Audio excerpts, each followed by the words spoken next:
Hello everyone, and welcome back to our series, What If Ash Left After the Orange Islands?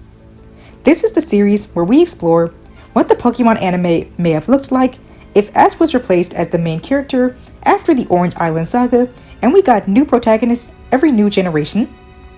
Last time, we looked at the Hoenn Saga through the eyes of our new protagonist, May, and this time, we'll be taking a new journey through the Sinnoh region. If you haven't checked out the previous two parts, I recommend doing so, especially in the case of the Hoenn video, since there will be quite a few references within this video, but I suppose it's not necessary in the grand scheme of things. I'll also link the original video where I discussed this concept. Now, let's get started. Our story begins as a 10-year-old named Dawn wakes up, preparing for her Pokemon journey. She's been waiting for this day for what feels like forever, and now she can finally take this first step into her dreams. As Dawn is packing her bag, the family pets, a Glameow and Riolu, dash into her room. The two Pokemon are goofing around as usual, with Glameow deciding to jump up to take a nap on her bed. Riolu, on the other hand, assists Dawn with packing her bags. This is it. Today is the first day of my journey to become the ultimate trainer. All I need is my first Pokemon. Dawn has always had huge dreams of becoming a Pokemon trainer ever since she was young. In particular, she wants to become a top-tier trainer. She spent years watching Sinnoh's league tournaments, Elite Four battles, and champion matches. Recently, she even started watching competitions from other regions as well, and she feels like she's more than ready to become a capable trainer. She pauses to look at her TV, where a rerun of the recent Hoenn Evergrande Conference was airing. Dawn frowns at the TV as the winner is shown. And I'll be a much better trainer than her, that's for sure. She angrily turns off the TV before exiting her room, Glameow and Riolu right behind her. Dawn rushes downstairs and bids farewell to her mom, barely taking a second to breathe. She tells Joanna that she's heading over to Professor Rowan's lab to get her first Pokemon. But Joanna tells her daughter to relax and slow down. The Pokemon aren't going anywhere. Dawn angrily threatens to fine her mother, and the woman rolls her eyes at her daughter's typical threat. Joanna asks Dawn if she even knows which Pokemon she wants. Dawn says that of course she does. She spent weeks thinking about this, and now she knows she's finally made the perfect choice. And she has no time to waste. As she prepares to walk out the door, Riolu attempts to go after her. But Dawn quickly tells her that she doesn't have time to play, she needs to get going, but she'll make sure to keep in contact with them frequently. Dawn dashes out of the house, hops on her bike, and makes her way to Professor Rowan's lab. As she pedals her way onward, she takes note of every single Pokemon she passes by, thinking about their potential and how strong they could become under a great trainer. She makes it to the lab in record time, and as she arrives, she bursts through the door, screaming out that she's Dawn, and she's ready to get her first Pokemon.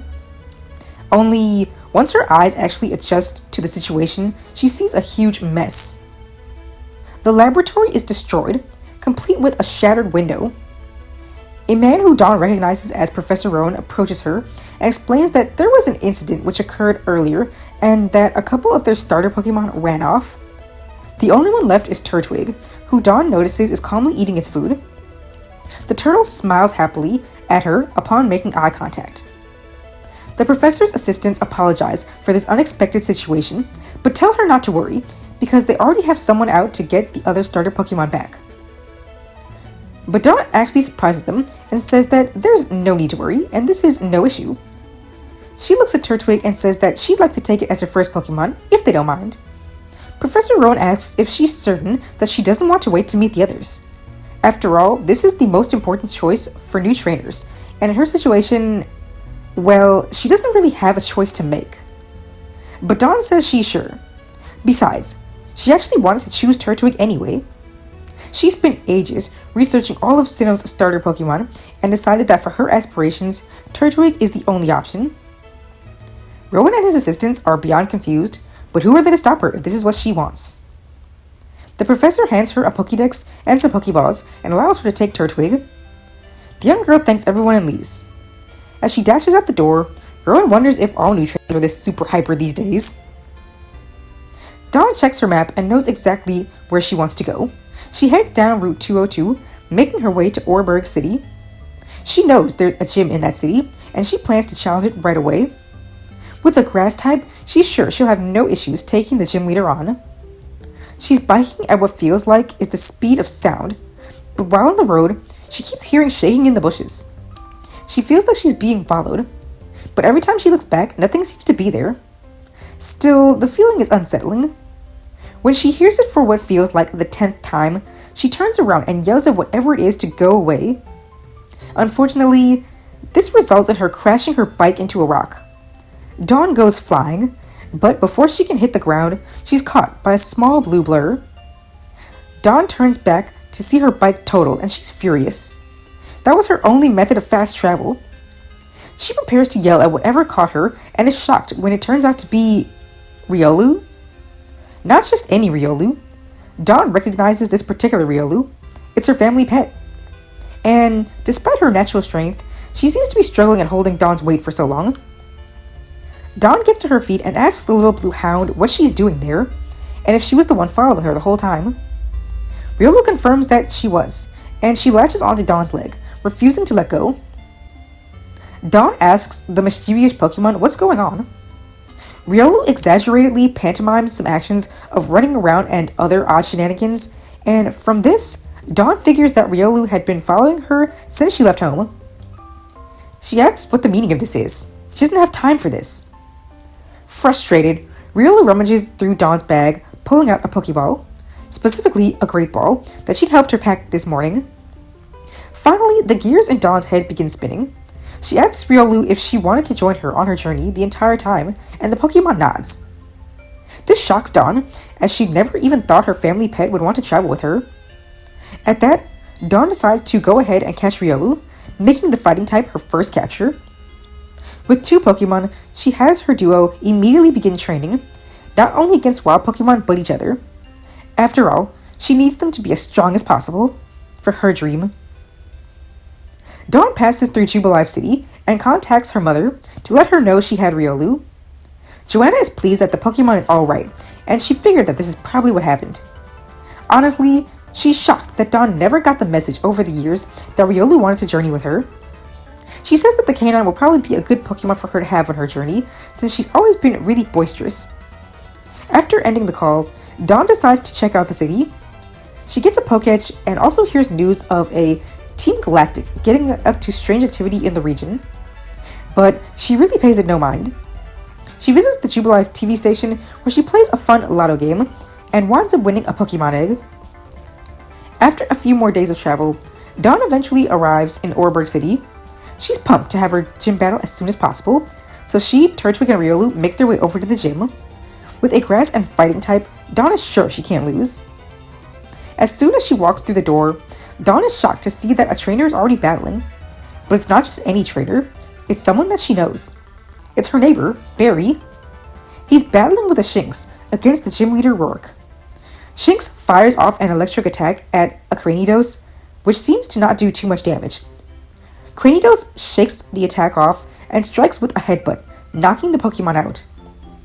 Barry angrily complains over his loss, but notices Dawn on the sidelines. He's actually surprised to see her there, asking if she's going to be battling Roark. Dawn says that she certainly is, leaving Barry confused. Why are you battling a gym leader, though? I thought you didn't want to take part in the Pokemon League. I don't, but I need to train up my Pokemon somehow. This gym leader will only be a test for me. I plan to challenge all of Sinnoh's gyms to train for what I really want to do. So guys, Dawn's exact goal isn't going to be revealed right away for a very particular reason, but we won't be getting into that until much later. Sorry everyone, but stay tuned. Dawn challenges Roark right away, and he accepts, despite just finishing a battle.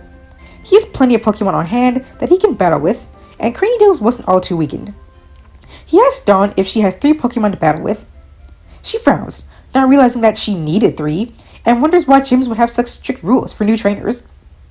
Roark admits that technically she doesn't need 3 Pokemon, but that he usually battles in 3v3s, so he encourages all trainers to have at least 3 Pokemon to choose from. Dawn says that she doesn't think it'll be necessary. After all, her 2 Pokemon have the type advantage, and they've been training like crazy for this moment. Roark thus decides to take her challenge. Roark begins with his Geodude, which has strong moves to choose from, like Mega Punch and Rollout, but is taken down effortlessly by Riolu, who uses her speed and super effective attacks to get a quick win. Onix is next, so Dawn lets Riolu rest for a bit and sends out Turtwig. Onix uses powerful Screech attacks to send Turtwig flying, while also striking with powerful double edges. Still, Turtwig has a lot of defensive strength, and his Razor Leaf attacks simply do too much damage to the Rock and Ground type, and the Pokemon is taken down. Cranidos is last, and Dawn once again switches back to Riolu. She just saw this Pokemon battling Barry, so surely it's not at 100%. Dawn thinks this should be fine. But Cranidos proves to be far tougher than the previous two opponents.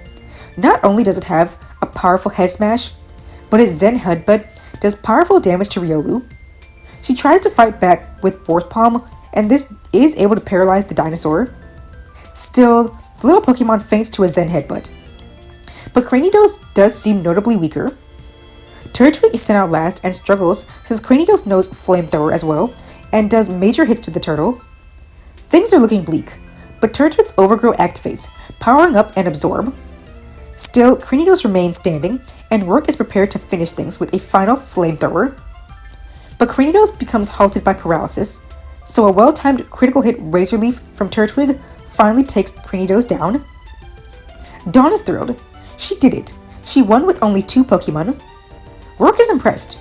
Rarely ever does he see such promise from brand new trainers. He offers Dawn a badge, but she says that she doesn't want it.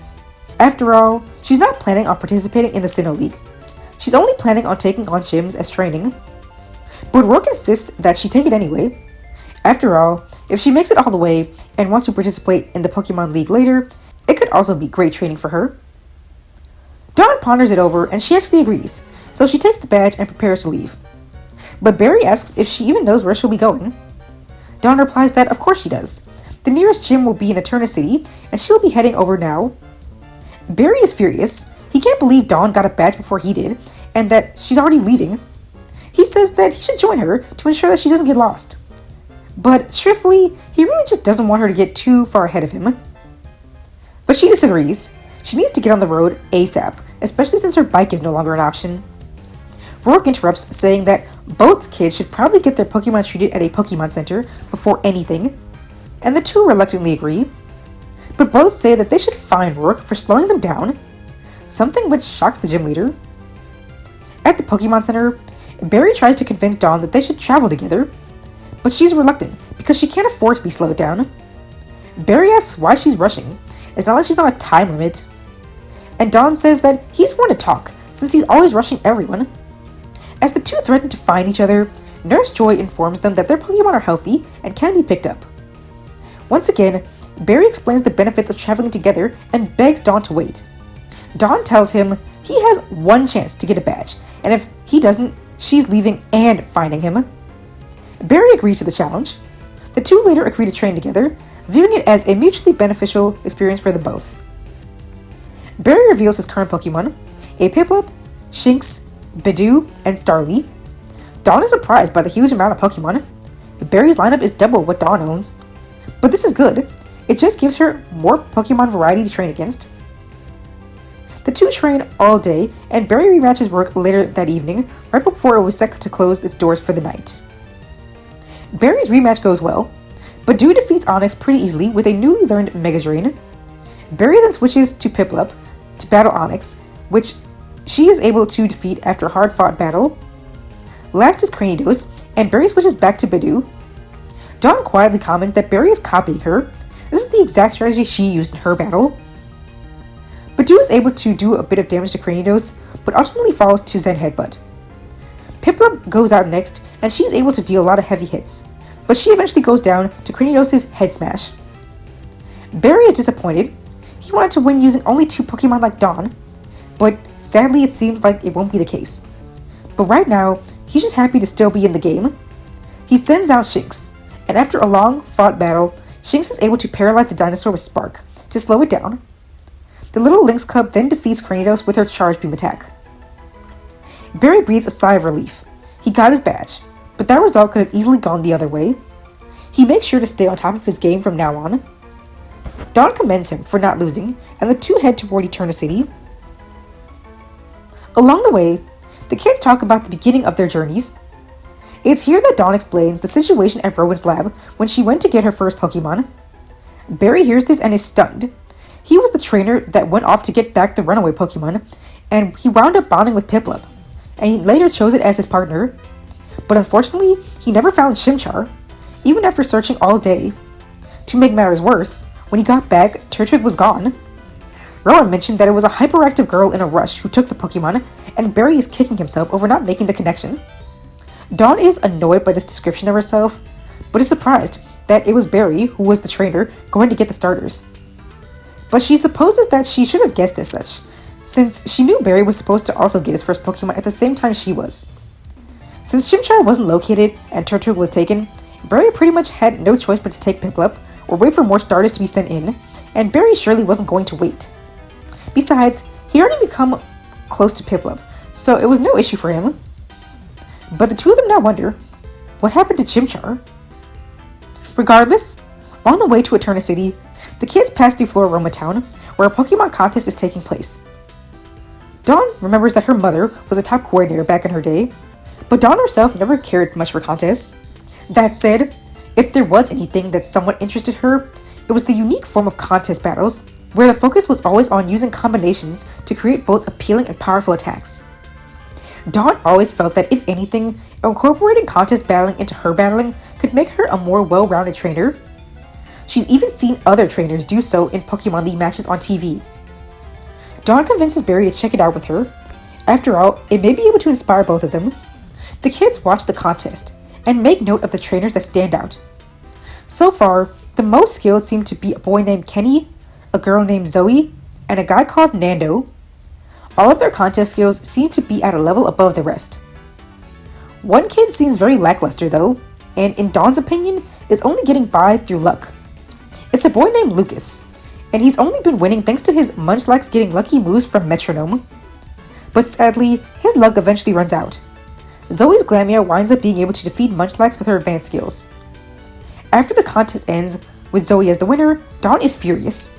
She rushes out to find that Lucas boy, and when she does, she scolds him for relying on a random move like Metronome to win, instead of actually coming up with a strategy. She may not care too much for contests, but her mother was a top coordinator and always instilled in her to be the best at anything she puts her mind to, and to actually prepare before entering a competition. She threatens to fine him for his actions. Hearing this, Lucas actually begins crying and apologizes to Dawn, shocking her and Barry. Seeing this, Barry tells her that she may have gone a bit too far. Lucas says that he tried for days to come up with actual contest combinations, but his Munchlax just wasn't able to learn anything good enough. But he's always wanted to become a coordinator, so he decided to just enter anyway and try to wing it with Metronome. He knows he should have tried harder, but he felt he had no other choice. At this, Dawn relaxes. She tells Lucas that she can understand wanting to work toward your dreams as soon as possible, so she isn't mad. Dawn surprisingly offers to give Lucas some tips, since she knows a few things about contests, thanks to her mother. Lucas is overjoyed and agrees, thanking her. He also decides to travel with them for a while to improve his skills. Lucas's only Pokemon are a Munchlax and Burmy. Dawn isn't too impressed, but she tells Lucas that these Pokemon have potential, so he has no need to worry. But he should probably consider catching some new Pokemon. The next day, the kids visit the Valley Windworks in search of new Pokemon to catch for Lucas. Here they encounter Team Galactic for the first time. A woman by the name of Mars is trying to steal energy from the plant, and in doing so has injured a lot of wild Pokemon, including a Drifloon, which Lucas gives a berry to help out. The kids team up to battle Mars, but her Perugly is incredibly strong, taking down most of their Pokemon. The wild Drifloon from earlier teams up with the kids to help them weaken the large feline, as it doesn't have any attacks which can hit ghost types. Dawn's Riolu and Barry's Piplup are able to eventually take the Team Galactic admin down, with Piplup learning Whirlpool to trap the cat and Riolu hitting a strong Force Palm. After her defeat, Mars flees the area, but insists that this isn't the end of Team Galactic by a long shot. As they prepare to leave, the Drifloon seems to want to go with Lucas, so he adds it to his team. Dawn, Barry, and Lucas train their Pokemon in both contest skills and general battle strengths, all the way to Eterna City. While trekking through Eterna Forest, Lucas's Burmy winds up evolving into a Mothim, and with his new moves and aerial mobility, Lucas is able to come up with a lot of new contest combinations. Drifloon also seems to be a natural performer, and Lucas is able to craft a lot of appeals with it as well. In this time, Dawn's egg also hatches into a Togepi, and despite it being a baby, Dawn begins training with it almost immediately. But this doesn't seem to bother the Pokemon, as it has an oddly harsh nature, different from most of its species. When the gang reaches Eterna City, they're surprised to see that a Pokemon contest is taking place. Lucas is nervous to enter, but Barry and Dawn tell him that he's improved a lot, and his new Pokemon might be a great benefit. Lucas thus decides to go ahead and enter. To his shock, he winds up making it through the appeal rounds with Mothim, but he becomes nervous when it comes to the battling portion. However, he's able to get through a lot of battles thanks to his training. Drifloon and Mothim do well, but they start to wear down as time goes on. Lucas does not want to risk things by having Munchlax battle, but he feels like he has no choice. Dawn tells him things should be fine so long as he doesn't try to rely on Metronome and to use Munchlax's new moves. Lucas takes on a familiar face in the final round. It's Kenny, a coordinator who competed in the last contest, but this time he's battling with a Breloom. Dawn warns him to be careful, as she's familiar with the Pokemon, having seen the species battle on TV. She knows that they're very strong. Things are a struggle at first due to Breloom having a bunch of super effective fighting type attacks, and in general just being more agile than Munchlax. But Munchlax is able to withstand the hits well. The timer is running low, and Lucas has fewer points than Kenny. The more advanced coordinator tries to end things with an Energy Ball Focus Punch combo, and in pure desperation, Lucas commands Metronome, praying for a good move. He gets what he desired, as Munchlax is not only able to dodge the opponent's attacks, but rushes forward to land a powerful Aerial Ace. This defeats Breloom, instantly depleting Kenny's points, and giving the victory to Lucas. Lucas is thrilled to have won his first ribbon, though he knows a scolding from Dawn is coming. She lets him off easy though, since he won, but she and Barry still threaten to fine him simply for making them worry. Lucas is so happy that Dawn and Barry's training helped him that he asks to continue traveling with them, and they agree. The next day, Dawn and Barry rush to the gym to have a battle, with Lucas trailing behind. But shockingly enough, there's already a trainer there when they arrive. But it seems his gym battle is ending, as his Chimchar demolishes the gym leader's Roserade in a single hit. Lucas notices that the Chimchar looks quite injured, and figures that this must be a tough gym leader for a fire type to take so much damage from a grass type. The gym leader, Gardenia, praises the boy, who she calls Paul, and awards him with his badge. The boy thanks the woman before he exits the gym. Dawn and Barry each demand a battle, and Barry winds up going first. His strategy is basically to wear Gardenia's Pokemon down with status conditions, and then take the win with super effective moves. He starts by having Badoo badly poison Cherubi with Toxic, and once it's worn down, Starly can swap in and defeat it with Wing Attack. He repeats this strategy with Gardenia's Turtwig for another defeat. But by this point his Pokemon are exhausted. When Roserade comes out, Shinx paralyzes it with Spark, but eventually she falls to a Magical Leaf. Badoo comes out to deal a bit more damage, but she barely puts a dent in Roserade before going down. Starly may have the type advantage, but she's exhausted. She battles her hardest, but things still look bleak. But through Barry's words of encouragement, she evolves into Staravia, and with a more powerful Wing Attack, she gets the victory. Lucas praises Barry for the win, but Dawn is annoyed, saying he got way too risky toward the end. She tells him that she'll fine him if he ever battles that recklessly again. Gardenia battles Dawn later that day, after her Pokemon have had time to rest. The gym leader starts out with her Turtwig this time, so Dawn has hers battle against it. The two turtles clash, and the match seems even at first. But Gardenia's Turtwig knows much more powerful attacks, like Leaf Storm. That said, this winds up being to its detriment, as its attack strength weakens every time it uses the move. Meanwhile, Dawn's Turtwig has learned a few new moves, mainly Cut, which slices through the opposing Turtwig for big damage. Dawn's Turtwig does wind up winning, but the battle took a heavy toll on him, so much so that Cherubi comes in and defeats him with a Solar Beam. Dawn shocks everyone and actually sends out her Togepi for the next round, despite it having hatched recently. But Dawn's Togepi actually seems eager to get to battle, and sports a very harsh and intimidating expression. Yawn and Sweetkiss do a great job of keeping Cherubi at bay, but when it comes to attacking, unfortunately, Togepi can only use Metronome. Barry and Lucas are amused at how Dawn is limited to the same attack she scolded Lucas for using in the contest. But she miraculously pulls through. Togepi gets a few good moves, like Headbutt and Ember. Cherubi eventually wakes up and is able to pull off a Solar Beam, while Metronome executes a Hyper Beam counter. The collision of these attacks creates an explosion, knocking both Pokemon out. Riolu is Dawn's last Pokemon, and she's going against Roserade. Riolu is able to use Force Palm to paralyze Roserade and hit decently hard with a few other attacks, like Rock Smash. But sadly, it's not enough, as Roserade's Poison type allows her to resist nearly all of Riolu's moves. The small canine fights her very hardest, and Dawn tries to have her strike numerous times with Rock Smash in an attempt to weaken Roserade's defenses enough to take it down with a final Force Palm. But in the end, it's just not enough. She falls after being blinded by Flash and then struck with a Weather Ball.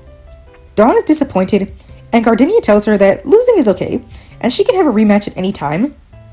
But Dawn shocks her when she states that she doesn't want a rematch. She was never challenging her for a badge, just to train her Pokemon, and she's grateful for the experience she got today, even though she lost. This stuns Gardenia, but she accepts Dawn's decision, and the trio continue onward. As the kids are healing their Pokemon at a Pokemon Center, they are terrified when a horde of Team Galactic grunts burst through the doors. They have numerous Pokemon use Haze and Smokescreen to shroud the building in darkness, then steal a bunch of Pokemon not only from the waiting area, but from the recovery rooms. Some of Dawn, Lucas, and Barry's Pokemon have also been taken. Thankfully, Barry, Staravia, and Shinx are found safe, along with Lucas's Mothim and Munchlax. The trio rushes outside and have their area Pokemon follow Team Galactic. After being led a long distance, they wind up reaching Team Galactic's very own building, which is located in the city. They burst through the doors and encounter Commander Jupiter, who has a bunch of Pokemon trapped in cages behind her. Dawn demands to know why they've taken these Pokemon captive, but the woman ignores them and simply attacks them with her Skuntank. Unfortunately, Dawn has no Pokemon to battle with, so it's up to Lucas and Barry. Lucas actually does well, as he has Mothim use a lot of his new contest strategies to avoid attacks, and hit back with his own. Barry Shinx winds up holding her own against strong enemy Pokemon, and she evolves into Luxio in the midst of battle.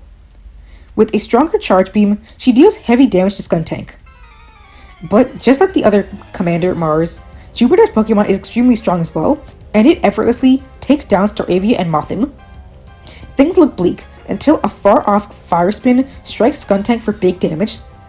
The kids turn to see the boy Paul from earlier with his still injured-looking Chimchar. He orders the Team Galactic commander to return his Elekid. Of course, she refuses and has Skuntank use Sludge Bomb. Paul tells his Chimchar to take the hit head-on, which it does, but this results in it becoming poisoned. Lucas wonders why on earth he'd allow his Pokemon to be hit, but Chimchar then strikes back with a super powerful Flame Wheel. Skuntank actually winds up fainting from this. Dawn, Barry, and Lucas are in awe, but Jupiter still refuses to back down. She prepares to send out another Pokemon until she hears a loud roar. The kids turn around, and Barry is starstruck when he is faced with none other than Champion Cynthia and her Garchomp, which is growling viciously at Jupiter. Cynthia demands for Jupiter to release the kidnapped Pokemon, which she does in pure fear. But she doesn't seem too threatened by Cynthia, as she tells her that they'll surely see each other again before fleeing the building. Paul is heard scolding his Elekid for being kidnapped, saying that it's pathetic. He also tells Chimchar that it should have done better. This catches Dawn and Lucas' attention, and it angers the both of them. Barry, meanwhile, has his eyes only on Cynthia. Cynthia thanks the kids for trying to help, but tells them to be careful in the future. Barry is amazed by the champion and tells her that he's taking on the gyms in order to compete in the Sinnoh League. His goal is to one day battle and defeat her. Cynthia cheerfully wishes him luck in his gym challenge. Paul then approaches the woman and shocks them all as he requests a battle. Cynthia says that she'd actually be fine to accept the challenge as soon as his Pokemon are recovered. This seems to annoy Paul for some reason, but he agrees. Dawn, Barry, and Lucas discuss Paul's behavior and all agree that something is odd about this boy. The kids stick around for Paul's battle, mainly because Barry wants to see a battle from Champion Cynthia in person. But the match does not last long. It's ultimately a clean sweep. Not one of Paul's Pokemon can do anything to Garchomp, minus his Torterra, and all fall to a single hit each. Paul is clearly annoyed by his loss, but Lucas is particularly annoyed by the way Paul used Chimchar, despite the clear type disadvantage, and then scold at him when he lost. Paul tells Lucas that Chimchar is pathetic and needs to do better. Dawn then rushes over to yell at Paul, telling him that treating one's Pokemon in such a way is horrible and will only ruin their self-esteem and make them worse in battle. This is not the way a trainer with goals and aspirations should be treating their Pokemon. In fact, Lucas tells Paul that with that type of attitude, Chimchar will start to hate battling. Paul then argues that if it does, he may as well get rid of it. The boy then leaves, with Dawn, Barry, and Lucas all disturbed by his behavior, and Dawn and Barry quietly agree that he should be fined. The kids decide to head to Hearthome City for their next gym battle. Dawn and Barry continue training constantly, each wanting to do well in that next battle. Dawn's Togepi in particular continues to grow stronger, learning some new moves, and the boys are surprised at seeing the harsh battle style of the adorable Pokemon. Turtwig also starts working on his speed and becomes a lot faster. Riolu meanwhile simply wants to improve her physical strength. She's feeling a bit down after falling to Gardenia's Roserade and wants to make it up to Dawn by helping her win her next badge. Dawn loves seeing Riolu's drive to become stronger, and she's happy that all of her other Pokemon are willing to work so hard to help her achieve her dreams. She then thinks of Paul's Chimchar and wishes he had a trainer that actually encouraged him to become strong instead of constantly making things harder for him. On the road, the trio runs into a group of Team Galactic grunts who are attacking a wild hippopotas. Dawn immediately rushes to the Pokemon's rescue.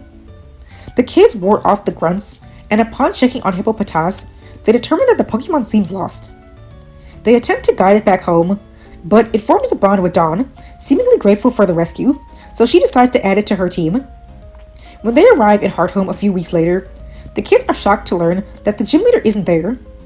Disappointed, they prepare to leave, until they find out that a Pokemon contest is taking place the next day. Lucas is unsure if he should enter, but Dawn and Barry hype him up and encourage him to do so. After all, he won his last contest, so surely the result here will be the same. He gives in to their pressure and decides to register. He trains with Dawn and Barry to make sure he's ready, and in the midst of their training, Barry's Badoo evolves into Roselia, which he's excited over. He says that this is certainly a good sign that Lucas will win. Lucas reunites with Zoe and Nando, who he remembers from the Floroma contest. This makes him nervous, as he remembers both of them being tough opponents. But he also recalls Dawn and Barry's encouraging words, and this instills confidence in himself. The contest features a double performance appeal, and Lucas is fortunately able to create a great appeal with Mothim and Drifloon's psychic and ghost type moves. When it comes to battling though, things don't go as well. His Pokemon may be able to create nice appeals together, but when it comes to battling together, they fall short. Their teamwork simply isn't good, which isn't too shocking, as Lucas didn't really train them too much on battling as a team. Lucas fails in his first battle round against Nando, whose Kricketune and Roselia overpower his Munchlax and Mothim. This really saddens Lucas, and he becomes upset at Dawn and Barry for pressuring him to enter when he didn't feel ready. Lucas doesn't even stick around for the results of Zoe winning, running out of the building with tears in his eyes immediately after his round ends. Dawn and Barry feel horrible for what happened, with Barry going as far as to say that Badoo evolving was a bad omen of the Pokemon Lucas would lose to. Regardless, they both want to make it up to him. The next morning, they reveal to him that they've entered him in the Hearthome City tag battle competition with them. They found out about it from Nando after Lucas ran off, and figured it would be beneficial for all of them to enter. Barry tells him that this will be a great way to learn about teamwork, and get him used to facing multiple Pokemon at the same time, even if it's in a different format from a contest.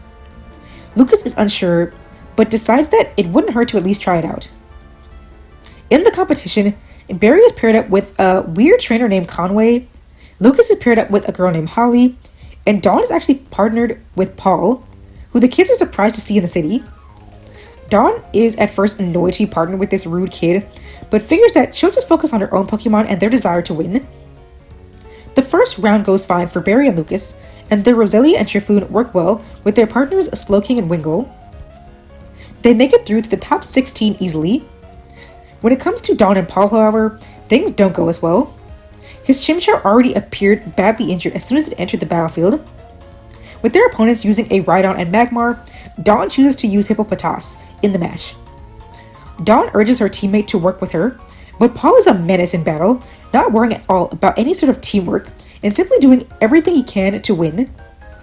Hippopotas is thankfully able to deal heavy damage to both opponents with Dig, and even traps them with Sand Tomb. But Paul battles recklessly with Chimchar, letting him take several hits in an effort to activate his Blaze ability. A double dig from both Pokemon allows him to take down Magmar, and eventually a Sand Tomb Flamethrower combo defeats Rhydon. Dawn and Paul make it through to the next round, but Dawn is disgusted by Paul's behavior. Later that night, Dawn sees Paul training harshly with Chimchar, allowing his other Pokemon to brutally attack it in a desperate effort for him to activate Blaze, but he fails once more. She is horrified to see this, and desperately wishes to take the Pokemon to a Pokemon Center, but she also feels she shouldn't get involved with another trainer's methods. That is, until she sees Paul have all of his Pokemon charge at Chimchar at once. The Pokemon is struck, and yet Paul still demands for it to get up and keep fighting. Chimchar is immobile, and this causes Dawn, Barry, and Lucas to rush out to take it in to get treatment. Paul allows it, claiming that he'll focus on training his other Pokemon instead.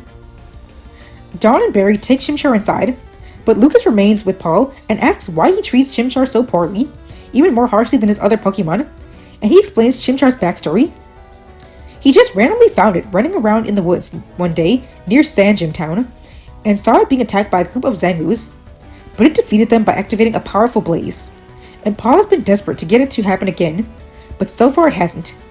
So he tries to train Chimchar as vigorously as possible to get him to use Blaze the same way as when he first found it.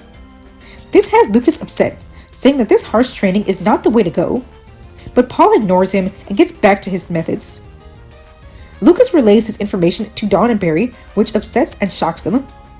Additionally, hearing that Paul found Chimchar near Sand Gym Town has Barry wondering if that Chimchar was the same one from Professor Rowan's lab that he tried to find that day when he went to get his first Pokemon. This speculation surprises the others and has them feeling even worse for Chimchar to have been captured by such a terrible person, especially since he was only supposed to be going to a rookie trainer, while Paul expects way too much from such an inexperienced Pokemon. The top 8 once again sees Barry and Lucas advancing with their partners. Lucas struggled a bit with Munchlax, but managed to work well after Holly gave him some great tips during the battle. He learned that Munchlax is a great defensive Pokemon, able to take hits while his partner focuses on dealing major damage. Barry and Piplup battle well with Conway's Aggron, and Piplup even learns Drill Peck after seeing Aggron strike its opponents with its horns. Piplup begins to admire how powerful the Pokemon is, and she hears Barry praising the Pokemon, saying that its strength is due to being fully evolved. This makes Piplup a bit jealous, and she begins wanting to evolve. Dawn and Paul are battling 2 trainers with a Zangoose and Metagross. Dawn tells Paul to be careful, since she knows how strong those Pokemon are, as she's seen footage of them both on TV from Hoenn's recent Evergrande conference. She's quite familiar with both a girl with a Zangoose and a boy with a Metagross, and both were incredible competitors. Paul completely ignores her words and sends out Chimchar. This stuns Dawn, who is in shock to see him use the Pokemon who is still injured. She decides to use Riolu, so both of their Pokemon will have type advantages against their opponents. The battle is once again a show of poor teamwork. Dawn wants Paul to have Chimchar focus on Metagross with its fire-type attacks, while she has Riolu focus on Zangoose. But Paul simply wants Chimchar to take on Zangoose to activate Blaze. This puts a major wrench in Dawn's plans. Riolu deals several heavy hits to Zangoose, as does Chimchar, but the Pokemon is still a natural force to be reckoned with, which Dawn knew would be the case. Metagross is thus able to land numerous attacks against both Chimchar and Riolu, since neither are really aiming for it. Paul becomes annoyed with Dawn for not allowing Chimchar to get to his Blaze range, and orders Chimchar to use a Flame Wheel on Riolu. Dawn is able to have Riolu use Detect to avoid this move at the last second, and as Chimchar misses Riolu, he miraculously hits and takes down Metagross for the knockout. But Zangoose then comes in to land Crush Claw on Chimchar. Paul orders Chimchar to attack, but he becomes frozen with fear. He begins having war flashbacks of the Zangoose in the forest. This is too much for him. He doesn't want to battle like this anymore. Zangoose prepares to finish off Chimchar with a Focus Punch, but Riolu uses Copycat to copy the move and strike Zangoose in the back, taking it down before he can land the finishing blow. This gives Dawn and Paul the victory, but neither is happy about it. Dawn scolds Paul for battling so recklessly and says that he's not even worth threatening with a fine. He should simply be ashamed for treating his Pokemon like this. Paul completely ignores her, however, recalling Chimchar and exiting the arena. Later that night, Paul releases his Chimchar, stating that he'll never live up to his potential. Dawn, Barry, and Lucas all witness this, and all are horrified by Paul's behavior. As he walks off, The trio approaches the injured monkey, telling him that they're sorry to see how he's been treated. Lucas asks him if he wants them to take him to a Pokemon Center for treatment, but he shakes his head and turns to walk off. Barry then tells him to wait. He takes out a potion and tries to heal as many injuries as he can, stating that he should at least be in semi-good health before he heads off. Dawn also hands him some berries, wanting him to have a full stomach as well. This has Chimchar break down in tears, as he hasn't been treated with such kindness in a long time. Barry takes the small chimp into his arms, and Dawn tells him that he can hang around with them, at least until the competition ends, and Chimchar agrees. The top 4 takes place the next day. Unfortunately for Lucas, he and Holly wind up matched against Dawn and Paul. Chimchar stays with Barry as they watch the match on the sidelines. Dawn sends out Turtwig, while Paul uses Torterra. Turtwig is impressed upon seeing his final evolution. Holly uses her Farfetch'd, and Lucas uses Mothim. Lucas begins by pelting Turtwig, and Torterra with super effective bug and flying type attacks. Turtwig has gotten better with his speed, so he manages to dodge many of the attacks, but Torterra isn't as lucky. That said, he seems to easily withstand most hits, and Turtwig is impressed by the Pokemon's bulk. Holly's Farfetch'd also tries to pummel his opponents with as many air slash attacks as possible. Turtwig tries to use Cut to deal up-close hits at a quick pace, and gets into a duel against Farfetch'd. Meanwhile, Torterra fires a Hyper Beam at Mothim, but with his contest skills, he's able to elegantly dodge. Torterra still becomes immobile from using the move, so Mothim and Farfetch'd take the opportunity to pummel him with more super effective attacks.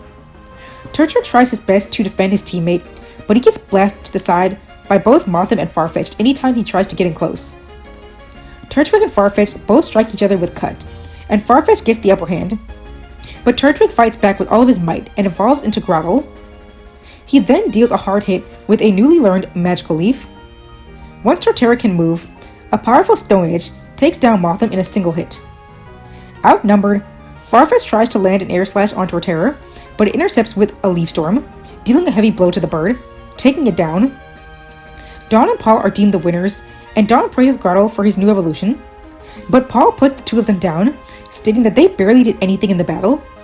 This angers them both, but by now, they choose to ignore Paul. The finals take place on the last day of the competition. Barry and Conway will be battling Dawn and Paul. This time, Chimchar watches with Lucas on the sidelines. Barry and Conway use Heracross and Luxio, while Paul uses Elekid, and Dawn stuns everyone by using Togepi. Paul is furious that Dawn would use such a weak Pokemon, and Dawn yells at Paul to not install her Pokemon or she'll fine him. The battle goes well for Barry and Conway, as by now they've developed amazing teamwork. Heracross proves to be incredibly strong, able to battle equally against Paul's very strong Elekid. Luxio tries to take on Togepi, but she is able to keep her at bay with Sweet Kiss, then strike with Hidden Power. In her confusion, Luxio accidentally strikes Heracross with her electric attacks, paralyzing it. But despite this, it still battles with the utmost intensity, using Guts to power up. Barry becomes impressed by this and wants to catch a Heracross for himself, as he admires the Pokemon's strength. Elekid is being pushed to his limit, but Paul demands that he continue battling or else. In fear of disappointing his trainer, he pushes himself to evolve into Electabuzz. From here, he is able to overpower Heracross with Thunder and take it down. Meanwhile, upon seeing the battle going in their favor, Togepi becomes mischievous and uses a metronome against Dawn's wishes, but the lucky little egg creature once again gets a great move with Giga Impact. It strikes Luxio head-on for big damage, knocking it out. Dawn and Paul are thus the winners of the tournament and receive Soothe Bells. Dawn immediately gives one to her Togepi as a reward for winning them the final battle. After the competition ends, Paul throws his Soothe Bell toward Dawn and her friends, which Dawn's Riolu winds up catching. Dawn allows the Pokemon to hold onto it, but she then angrily challenges Paul to a battle. She's had it with him and wants to put him in his place. He refuses though, saying that Dawn's Pokemon are pathetic, and he's seen that close up now, and he has no plans to waste his time. Dawn quietly makes a vow to herself to battle and defeat Paul one day. The kids thus decide to make their way to Veilstone City for the next gym battle, and they ask Chimchar what it wishes to do. He decides to go with them, as he's enjoyed their company and kindness. Okay guys, I know the story has been moving kind of slow, but y'all, Sinnoh had so much story going on in canon, and of course, I want to do my own thing here too. So I've had a lot here to do for the new story that I want to tell. but I'm gonna try to pick up the pace moving forward, mainly by going through most of Lucas and Barry's story through quick summaries so we can focus on Dawn. Right now though, let's have our first movie, which will be Lucario and the Mystery of Mew. If you watched the last video in this series, you'll remember that we didn't include the Lucario movie there since I said it didn't really fit with the Hoenn Saga anyway, so I decided to move it here, and I'm glad I did. This movie will be largely similar to the original, but with one major difference. All the gang would still be separated from their Pokemon, just like in canon, and they'd have to journey with Lucario to find them. But in this instance, Dawn's Riolu would not have been teleported away with the others. As such, she joined the kids and Lucario on the journey. This experience would initially cause her to look up to Lucario, admiring him as the companion of a legendary hero. Just like with the original, taking Ash's role, Dawn would at one point bicker with Lucario, causing Riolu's opinion of him to change once they began to doubt Sir Aaron's actions. But by the end, once they found out the truth, she and Dawn would begin to admire Lucario once more, and using the power of Aura, all three of them would work to save the Tree of Beginning. This would be where Riolu first starts to channel her Aura powers. Lucario would still pass and join Sir Aaron, but this would leave Riolu with a role model she'd wish to imitate. Back to the main show. Along the way to the city, the kids continue working on training. Barry and Dawn battle against each other and continue to improve their Pokemon's battle strengths. Chimchar is intrigued by the more relaxed training from Dawn and Barry, but he's most curious by Lucas's contest training. He's never seen Pokemon being trained to perform and battle in such an elegant and fun way. Dawn notices how Chimchar's eyes remain locked on Lucas and his Pokemon for pretty much the entire day. That night, as everyone sleeps, Lucas is woken up as he sees Chimchar using different attacks and frolicking around, almost as if he was trying to create a contest appeal, similar to what he and his Pokemon had been doing earlier. He creates a ball of fire in the air and then makes it explode with sparkles. But this has the unfortunate effect of waking up a wild Heracross, which was sleeping in a honey tree. The Pokemon goes in to attack Chimchar, but Lucas has Drifloon save him at the last second. Dawn and Barry wake up and attempt to ward off the Pokemon, but it remains vigilant. Barry battles it with Staravia and winds up being able to defeat it. He then catches it, as he's been wanting one after seeing how Conway's battled in the tournament. He does notice that his looks a bit different from Conway's, and his Pokédex informs him that his is a female due to her heart-shaped horn. Lucas praises Chimchar on the contest performance he was working on, and asks Chimchar if he'd like to join his team to compete in contests with him. Chimchar agrees, so Lucas adds the Pokemon to his roster. The kids pass through Salacion Town, where a Pokemon contest is being held. Lucas doesn't enter it, but he and the others decide to watch the show, as he wants Chimchar to be able to see a real contest for himself. He also wants his other Pokemon to learn some new skills.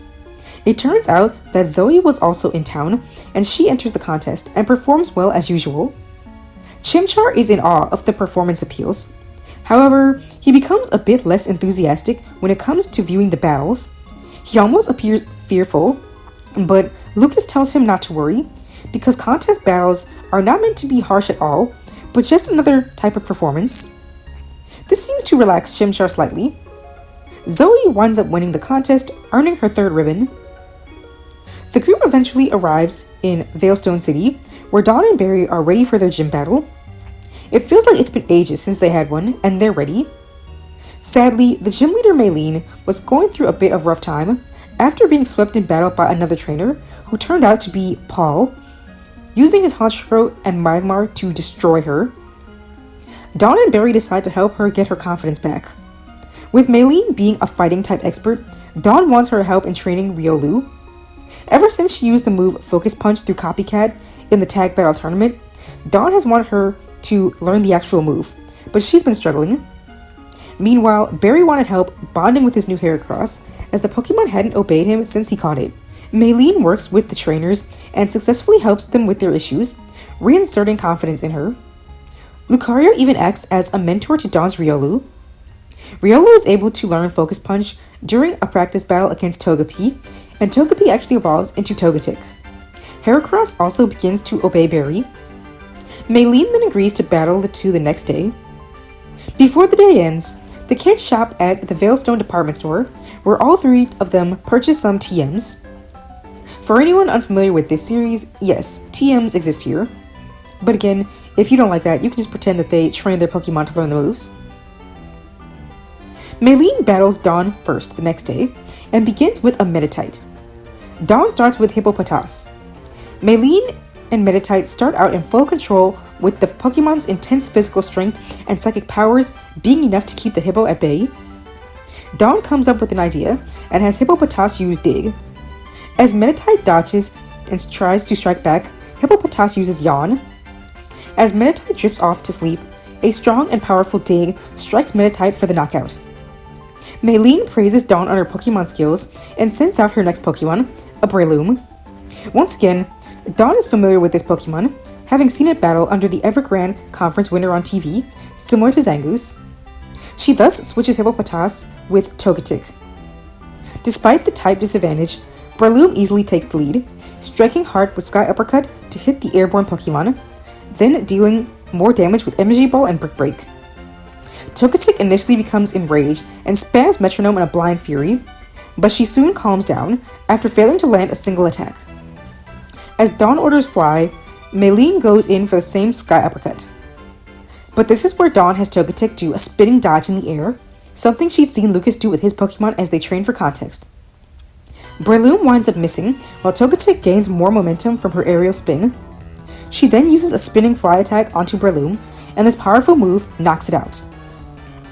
Maylene is beyond impressed and sends out Lucario as her last Pokemon. Togetic tries to use Sweet Kiss to confuse Lucario and gain the upper hand, but Lucario effortlessly blocks the move and takes out Togetic with Aura Sphere. Dawn sends out Hippopotas, who immediately traps Lucario with Sand Tomb. He then hits a hard dig, but once up close, a Bone Rush knocks him back. Then a follow-up Metal Claw finishes him. Dawn's last Pokemon is Riolu. After all of her training with Lucario, Riolu wanted this match more than anything. Lucario goes in for Force Palm, while Riolu strikes with the same attack. Both attacks land, though Riolu takes a bit more damage since he's weak to the attack. Maylene orders Bone Rush, but Riolu dodges with Detect. She then uses Copycat to use the same attack and lands a hard strike. Maylene gets serious, and has Lucario strike with numerous Aura Sphere attacks, which Riolu can't dodge. Riolu is flung into the gym wall, and Dawn asks if she's okay. The little canine nods, and she jumps back into the battle.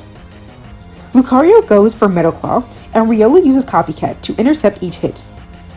Maylene has Lucario use Bone Rush to knock Riolu off her feet. Then he hits another Aura Sphere. Riolu struggles to get back up, and Maylene has Lucario go for the finishing blow with Force Palm. Dawn commands Riolu to charge Focus Punch, but Maylene tells her that she won't be able to land the hit, as Lucario dives in for his attack. But Riolu dodges with Detect at the very last moment and lands a Focus Punch to Lucario's stomach. The Jackal topples over, with Riolu smiling in celebration, before falling shortly after. Barry is furious by the results, and confused by what this means. Is this a tie or what? He starts shouting out threats to find Maylene, Dawn, the referee, everyone. Lucas is confused as well, since from his perspective, Lucario fell first.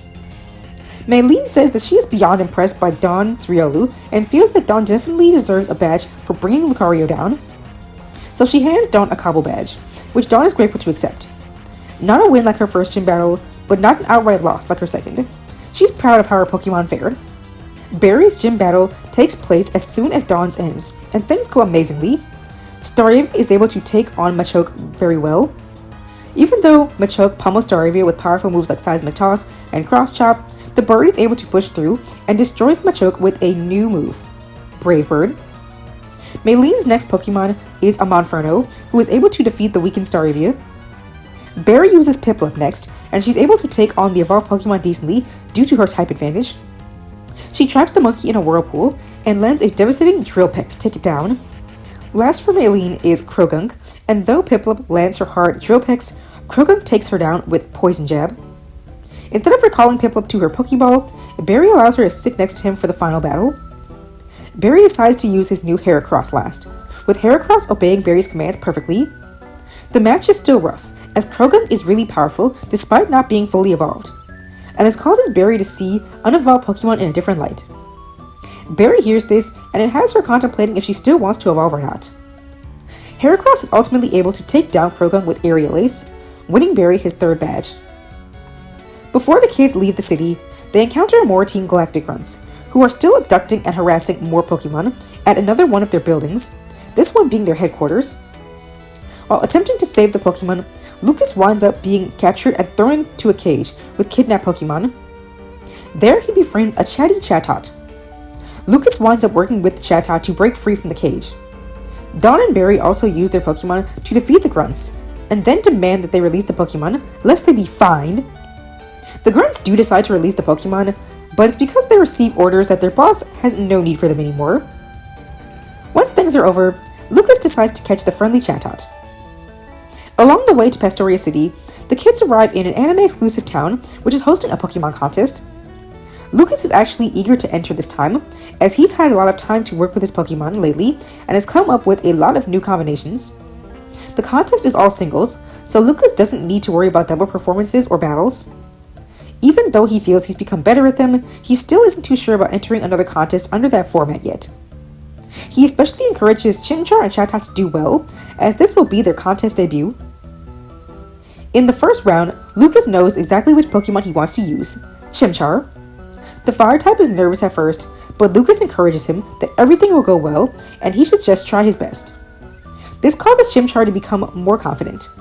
He creates a beautiful appeal in the performance round with his fire type attacks. He maneuvers with an elegance he never knew he had before, and has a blast. The appeal lands Lucas a spot in the battle rounds. In the battle rounds, all of Lucas's Pokemon perform exceptionally well. Jiffloon starts things off, and his advantage of being able to float around and use cute attacks guarantees a win. Tough Munchlax handles the next battle, and he is able to use his powerful bulk and physical attack strength to get the edge on his opponent. Mothim takes the stage in the 3rd battle, and while he struggles a bit, his intelligent battle style and combination attacks land him the win. Lucas makes it to the finals with few issues. Lucas decides to use Chatot in the final round, and he shows off an impressive array of cool moves, which perfectly outclass his opponent. Lucas thus is the winner of the contest, and gets his 2nd ribbon, which he's thrilled about. The kids make it to Pastoria. I told y'all, I'm trying to pick up the pace here. Where Dawn and Barry head to the gym as soon as they arrive, ready to have their gym battles. Lucas, on the other hand, wants to check out the Great Marsh, so he decides to go alone while his friends have their battles. Barry has his gym battle first, and Crasher Wake starts with a Gyarados. Barry sends out the perfect counter, Luxio. Luxio has pretty much no issues during this battle. A combination of Charge Beam and Thunderfang puts Gyarados out quickly. Wake decides to send in his Gastrodon to counter Luxio, but Barry swaps her out for Roselia. Once again, it's a clean win for Barry. Even though Gastrodon has Ice Beam, Roselia's Mega Drain is enough to keep herself healthy and take her opponent down. Wake's last Pokemon is Empoleon. Roselia deals as much damage as she can, even hitting a Leech Seed, but Empoleon ultimately takes her down with Blizzard. Luxio is able to come in and deal heavy hits with her electric attacks, wearing Empoleon down immensely, but the Pokemon is able to defeat Luxio with Hydro Cannon. Barry has no idea what Pokemon to use last, but ultimately chooses Piplup. Empoleon may be weak, but Piplup is really struggling against her final form. Wake mocks Piplup, saying that she has no chance to take down Empoleon, but Barry tells her not to listen to him, because she's perfect the way she is, and she can do anything. Piplup is nearly in tears, hearing these words from her trainer, and in her desire to win, she evolves into Prinplup. She then uses Whirlpool to trap Empoleon in the gym pool, and then finishes off the weakened Pokemon with a new move, Waterfall. Empoleon falls into the pool platform unconscious, with Barry hugging his first Pokemon in glee. He happily accepts the Fen badge as Dawn gets ready for her battle. Meanwhile, in the Great Marsh, Lucas encounters a group of Team Galactic grunts, surrounded by a man with blue hair. The man mentions bombs, which they plan to detonate within the marsh. In a panic, Lucas confronts the crooks, telling them that he won't let them do any damage to the place. Lucas handles the grunts easily enough, but when the commander, named Saturn, gets involved, things quickly go south. His Toxicroak deals major damage to a lot of Lucas's Pokemon, so Lucas decides to use his contest skills to turn things in his favor. Mothim can use his Psychic Beam to do a lot of damage, and Chatot does the same with Air Cutter. Meanwhile, they dodge attacks with aerial spins and combination attacks. But over time, most of his Pokemon become tired, so in desperation, Lucas sends out Chimchar, but he becomes terrified and begs not to battle. Saturn seizes the opportunity to get the advantage and has Toxicroak go for a poison jab on Chimchar. But Munchlax jumps in the way to take the hit, not wanting his fearful teammate to get hurt. While shivering in pain, he then uses a close-range Zen Headbutt to deal a massive blow. Saturn decides to retreat, stating that there are plenty of other places they can carry out their plans. Chimchar is devastated that Munchlax took that hit for him, but he insists to his friend that he's fine. Still, the monkey can't hide his guilt over the situation. Lucas decides that the best thing to do is head to the Pokemon Center to get his team healed up, then warn Dawn and Barry about what Team Galactic is up to. Dawn's battle with Wake begins with him sending in a Swampert. Dawn shudders when she sees this Pokemon, as she knows how strong it is. The recent Evergrande Conference winner used a Swampert in the final round of the tournament, and it played a major role in getting her a win. But this is when she sends out the Pokemon she specifically chose to have an advantage over Swampert, Groudle. The Pokemon battle evenly at first, but soon Wake orders an Avalanche and deals a massive blow to Groudle. Swampert takes control of the pool water and slams it into Groudle in a muddy water, causing him to slip on the pool platform. But when Swampert comes in close to finish off Groudle, he is able to fire off a final up-close Magical Leaf for the knockout. Wake sends out his Quagsire next, who uses an Ice Beam which freezes Groudle solid. Unable to do anything, Dawn recalls Groudle for Togetic. Wake orders another Ice Beam, but Dawn has Togetic counter with her newly learned Flamethrower. Wake then switches to commanding Water Gun, but Togetic uses another new move, Sunny Day. This of course weakens all of Quagsire's water-type attacks, but Dawn still isn't done, and has Togetic use her final new move, Solar Beam.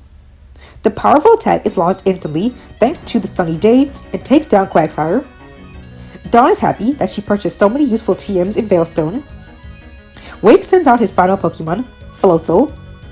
Dawn decides to keep up the pressure and has Togetic use Solar Beam, but Floatzel blocks the hit with Whirlpool. Dawn commands Togetic to use the attack again, but this time Floatzel dodges by diving into the gem pool. Dawn tells Togetic to fly lower to take better aim at Floatzel, but as she descends, Floatzel jumps out of the water and strikes with a close-range Ice Fang, knocking Togetic out. With Groudle still frozen, Dawn sends out Riolu. Riolu actually manages to hold her own for a while, landing some good hits, but Floatzel soon launches a flurry of Razor Wind attacks, knocking Riolu into the pool. As she tries to pull herself out of the water, Floatzel uses Whirlpool to trap her. He then lifts the Whirlpool out of the gym pool and slams it onto one of the stadium platforms, knocking Riolu out. Groudle is sent out last, but of course he's still frozen. But luckily, when Floatzel strikes with a Razor Wind, it's enough to shatter the ice and free Groudle. Floatzel goes in for Aqua Jet, but Groudle intercepts with Cut. From here, he launches a close-range Mega Drain, restoring much of his health. Wake commands an Ice Fang, and while it does land, Groudle withstands the hit, and uses a final Magical Leaf, finishing off Floatzel, giving Dawn the win. Dawn is pleased to have won, since this is her first badge she properly won since defeating Roark. Wake gives her a well-deserved badge and wishes her luck on her journey. Dawn thanks the man and prepares to tell him that her goal has nothing to do with badges, but Lucas bursts in the gym to inform Dawn and Barry what happened in the Great Marsh. The news stuns Crasher Wake, who rushes off to check on things while advising the kids to stay away from danger. Dawn and Barry ask Lucas if he's alright, and he informs them about the Team Galactic commander he battled. Since Wake is handling the Great Marsh situation, the kids decide to make their way to the Pokemon Center, but remember to stay alert as they continue on their journey. The kids head back to Hearthome City to see if the gym leader has returned yet. Along the way back, the kids encounter a Pokemon hunter called Hunter J. Pokemon Hunter J is in pursuit of a bunch of wild Pokemon, which she captures against their will. Dawn, Barry, and Lucas work together to keep J occupied so they can free the Pokemon. Hunter J and her crew flee, but she promises to get her revenge on the kids and get some more rare Pokemon. As the kids continue their travels, they come across a path where a snowstorm is raging. Lucas finds this odd, since it usually doesn't snow in this area of Sinnoh. Nevertheless, the kids trek on. Within the storm, the kids are shocked to encounter Paul again. Paul is in pursuit of a wild Froslass, which it seems he's attacking with a Magmar. Dawn naturally assumes the worst, and has Hippopotas attack Magmar. This distracts Paul enough that Froslass is able to flee. Paul is furious over this, telling them they have no right to interrupt his capture. Dawn hadn't guessed he was actually trying to catch the Pokemon and thought it was another one of his aggressive training regimens. She's actually a bit embarrassed over the mistake. Barry, meanwhile, jumps in and informs Paul that they'd heard that he had a Magmar, which defeated Maylene's Lucario. Paul comments that Magmar is his replacement for Chimchar, which is such an improvement over him. He says he's glad he got rid of that pathetic Pokemon. This infuriates Lucas, but before he can say anything, Chimchar bursts out of his Pokeball. Paul is shocked to see Chimchar under the boy's ownership, and Lucas informs Paul that his harsh training destroyed Chimchar's passion for battling, but it did awaken an interest in performing. He shows Paul the recent ribbon he won with Chimchar's help, so Lucas actually thanks him for that. Paul expresses his disgust over Chimchar being under the ownership of a coordinator and says that his power is truly being wasted. He's even more thrilled to have replaced such a useless Pokemon. Chimchar becomes upset by this, and Barry notices, so he challenges Paul to a battle. But Paul refuses, saying it would be a waste. Meanwhile, Dawn has become annoyed by Paul. She turns around, which is when she notices the Froslass from earlier hiding in a bush, keeping watch over the kids' conversation. Dawn approaches her and explains the misunderstanding. She truly felt she was in danger, which is why she stepped in back there. She says she does not regret it though, because Paul is not a trainer that any Pokemon wants to be caught by. Froslass seems intrigued by Dawn, and she beckons her over, seemingly asking for a battle. Dawn is shocked, but obliges. After all, an Ice and Ghost type would be a great benefit to her team if she could make this capture. She battles her a Togekick, weakening her greatly, and wanting the best chance at capture, she uses an Ultra Ball to catch her, giving Dawn her 5th Pokemon. Back with the boys, Barry's Prinplup falls in defeat, losing a battle against Paul's Magmar. Paul is furious. Barry begged for that battle, then lost even with a type advantage. Paul tells Barry that he's just as pathetic as Chimchar. Dawn catches back up with the duo asking what happened, but Barry doesn't want to talk about it. He simply states that he'll defeat Paul the next time he sees him. In a rage and wanting to defend her friend, Dawn challenges Paul to another battle, but once again he refuses, stating that all 3 of them are a waste of his time, and he just walks off. The group is annoyed, but they get back on the road, all vowing to put Paul in his place. Eventually the kids finally make it back to Hearthome City, and they are actually shocked to run into Kenny. Kenny mentions that he's there to participate in the Pokemon contest occurring in a few days.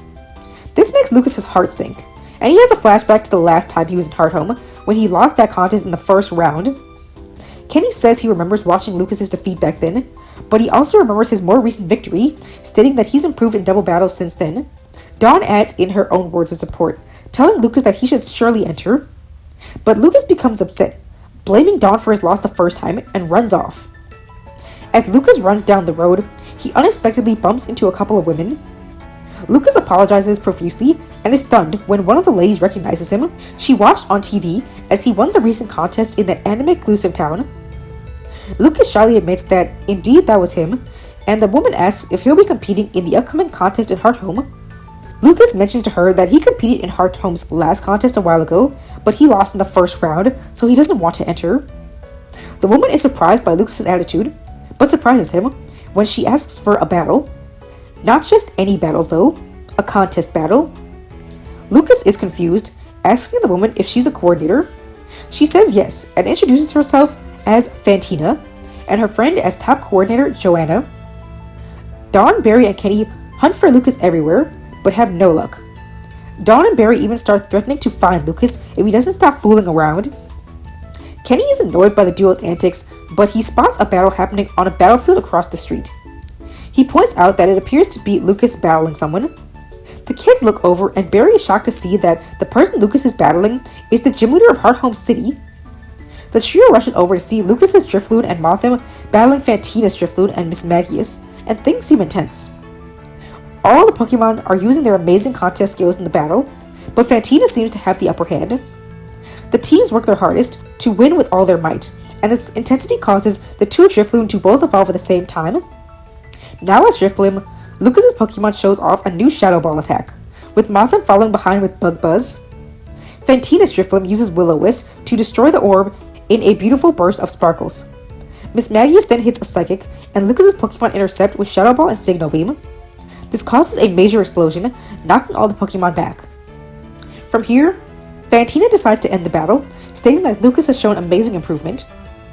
At this point, Dawn, Lucas, and Kenny approach the battlefield, asking what was going on, and Dawn is beyond shocked to see her mother present as well.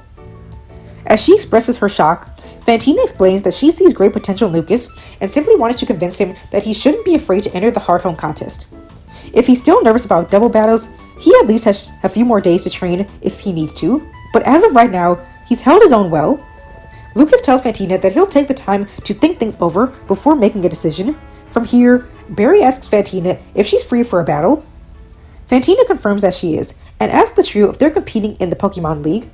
Kenny bows away, stating that he's a coordinator. Barry says that he's working to compete in the Pokemon League, and that he and his friend Dawn would like a gym battle. This confuses Joanna, who speaks up. "Why are you battling a gym leader, though? I thought your goal was always to challenge the battle frontier and become a frontier brain." "It is, but I need to train up my Pokemon somehow. This gym leader will only be a test for me. I plan to challenge all of Sinnoh's gyms to train for the battle frontier." That's right, viewers. I thought we'd mix things up here. Dawn's goal isn't to take on the Pokemon League, but rather the battle frontier. Since we really didn't delve into Hoenn's battle frontier, I figured we would do that for our Sinnoh series instead. Kind of the reverse of the actual anime. Hope you ladies and gentlemen will enjoy this different scenario. And as for why I didn't reveal this until now, it's for a pretty obvious reason. Sinnoh's battle frontier was only in Platinum, not Diamond and Pearl, so of course I feel like something like this wouldn't have been brought up in the anime until the games came out, which in real life was around the time Fantina made her anime debut. Anyway, Dawn asks her mom what she is even doing there, and Joanna says that she was invited to be a judge for the upcoming contest since Mr. Sukizo is ill. She naturally agreed and says that she truly hopes Lucas will try his hand at the contest once more. Lucas decides to spend the next few days training with Kenny. He worked on his double performance and double battle skills with all of his Pokemon. Things are seeming fine, except for one big issue. Chimchar refuses to battle. He's fine with creating appeals, but whenever Lucas asks him to train for the contest battles, he adamantly rejects. Lucas can understand why Chimchar is behaving this way, and he doesn't want to force him to do anything he doesn't want to do, so he decides that Chimchar will simply be used in the appeal rounds.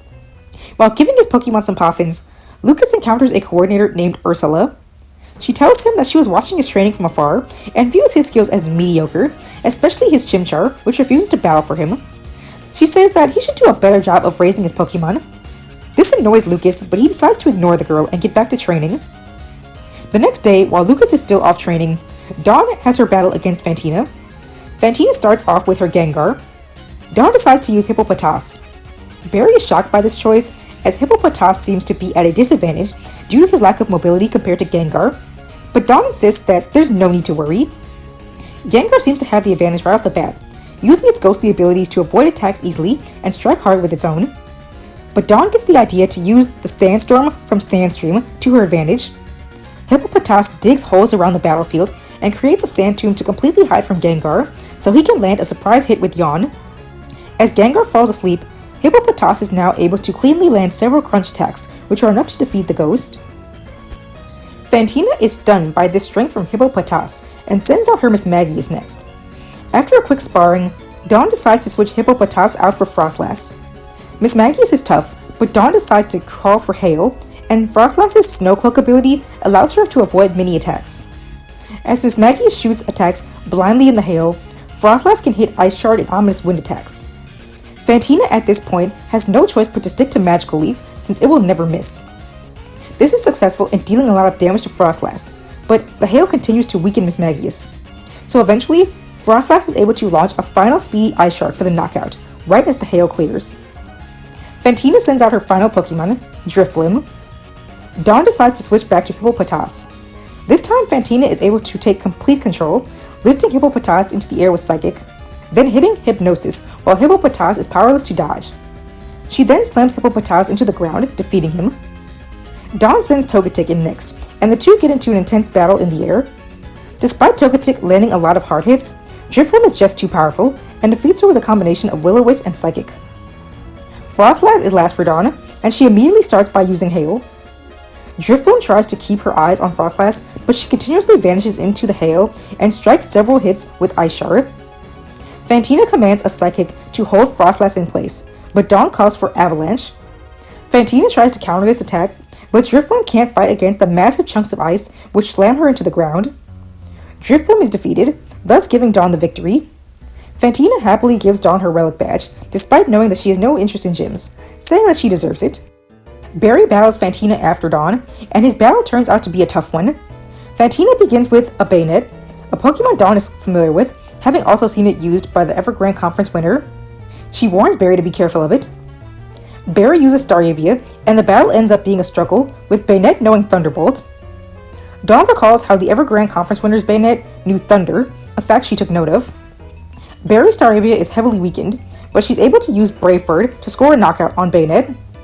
Sadly, by then she's too weak to take on Fantina's own Froslass, which defeats the bird with an Ice Beam. Barry sends out Luxio next, and the two Pokemon have an intense battle. Barry is only able to win due to Luxio paralyzing Froslass with Discharge. Fantina's final Pokemon is a Dusknoir, and it cleanly knocks out Luxio with Shadow Ball. Barry decides to use Roselia last, as she engages in a difficult battle. She uses Toxic to wear Dusknoir down, but Dusknoir also hits hard with Shadow Punch. Things look bleak for Barry, but Roselia shows off a new Giga Drain she learned during training, which not only deals a heavy amount of damage, but restores her own health by a massive amount, almost as if she'd taken no damage. Through this, Roselia is able to defeat Dusknoir, and Barry gets the win over Fantina. He is awarded his badge, and he and Dawn reunite with Lucas, who informs them that he's decided that he will compete in the Hearthome contest. Lucas is nervous about competing in a Hearthome contest again, but tries to keep a confident face for his team. He uses Chimchar and Drifloon in the appeal round, and they both wind up creating an amazing, adorable performance, loved by all the judges. He makes it past the first round along with Kenny and that Ursula girl. Round 2 sees Lucas using Munchlax and Mothim, and through their teamwork, they get their trainer into the next round. Next, Chatot and Drifloon use their aerial abilities to win Lucas his third round battle. Kenny sadly loses to Ursula here, but he continues to root for Lucas. Lucas makes it to the semifinals, where Chatot and Munchlax are just barely able to get the win, but they're exhausted. Backstage, Lucas can see how tired his Pokemon are, but they try to hide their exhaustion. Chimchar feels bad, as he knows that he could help his teammates by battling, but he's still nervous. Lucas also still doesn't want to force him to battle if he really doesn't want to, and tells him not to worry. The rest of the team can handle it.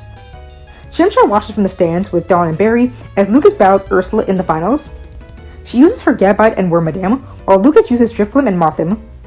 The final battle turns out to be tough, as Ursula's Pokemon are really strong. Lucas's Pokemon struggle a lot, and in the audience, Dawn can tell that it's because his Pokemon were already so tired from before. Chimchar thus begins to feel awful, nearly brought to tears over the thought that his refusal to battle could lose his trainer another ribbon. He calls out to his teammates, begging them to pull through.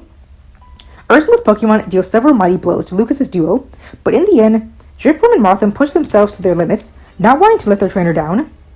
They are able to launch a devastating Ominous Wind and Bug Buzz combination, giving Lucas just enough points to take home the victory, infuriating Ursula. As the round is called in Lucas's favor, his Pokemon collapse from exhaustion.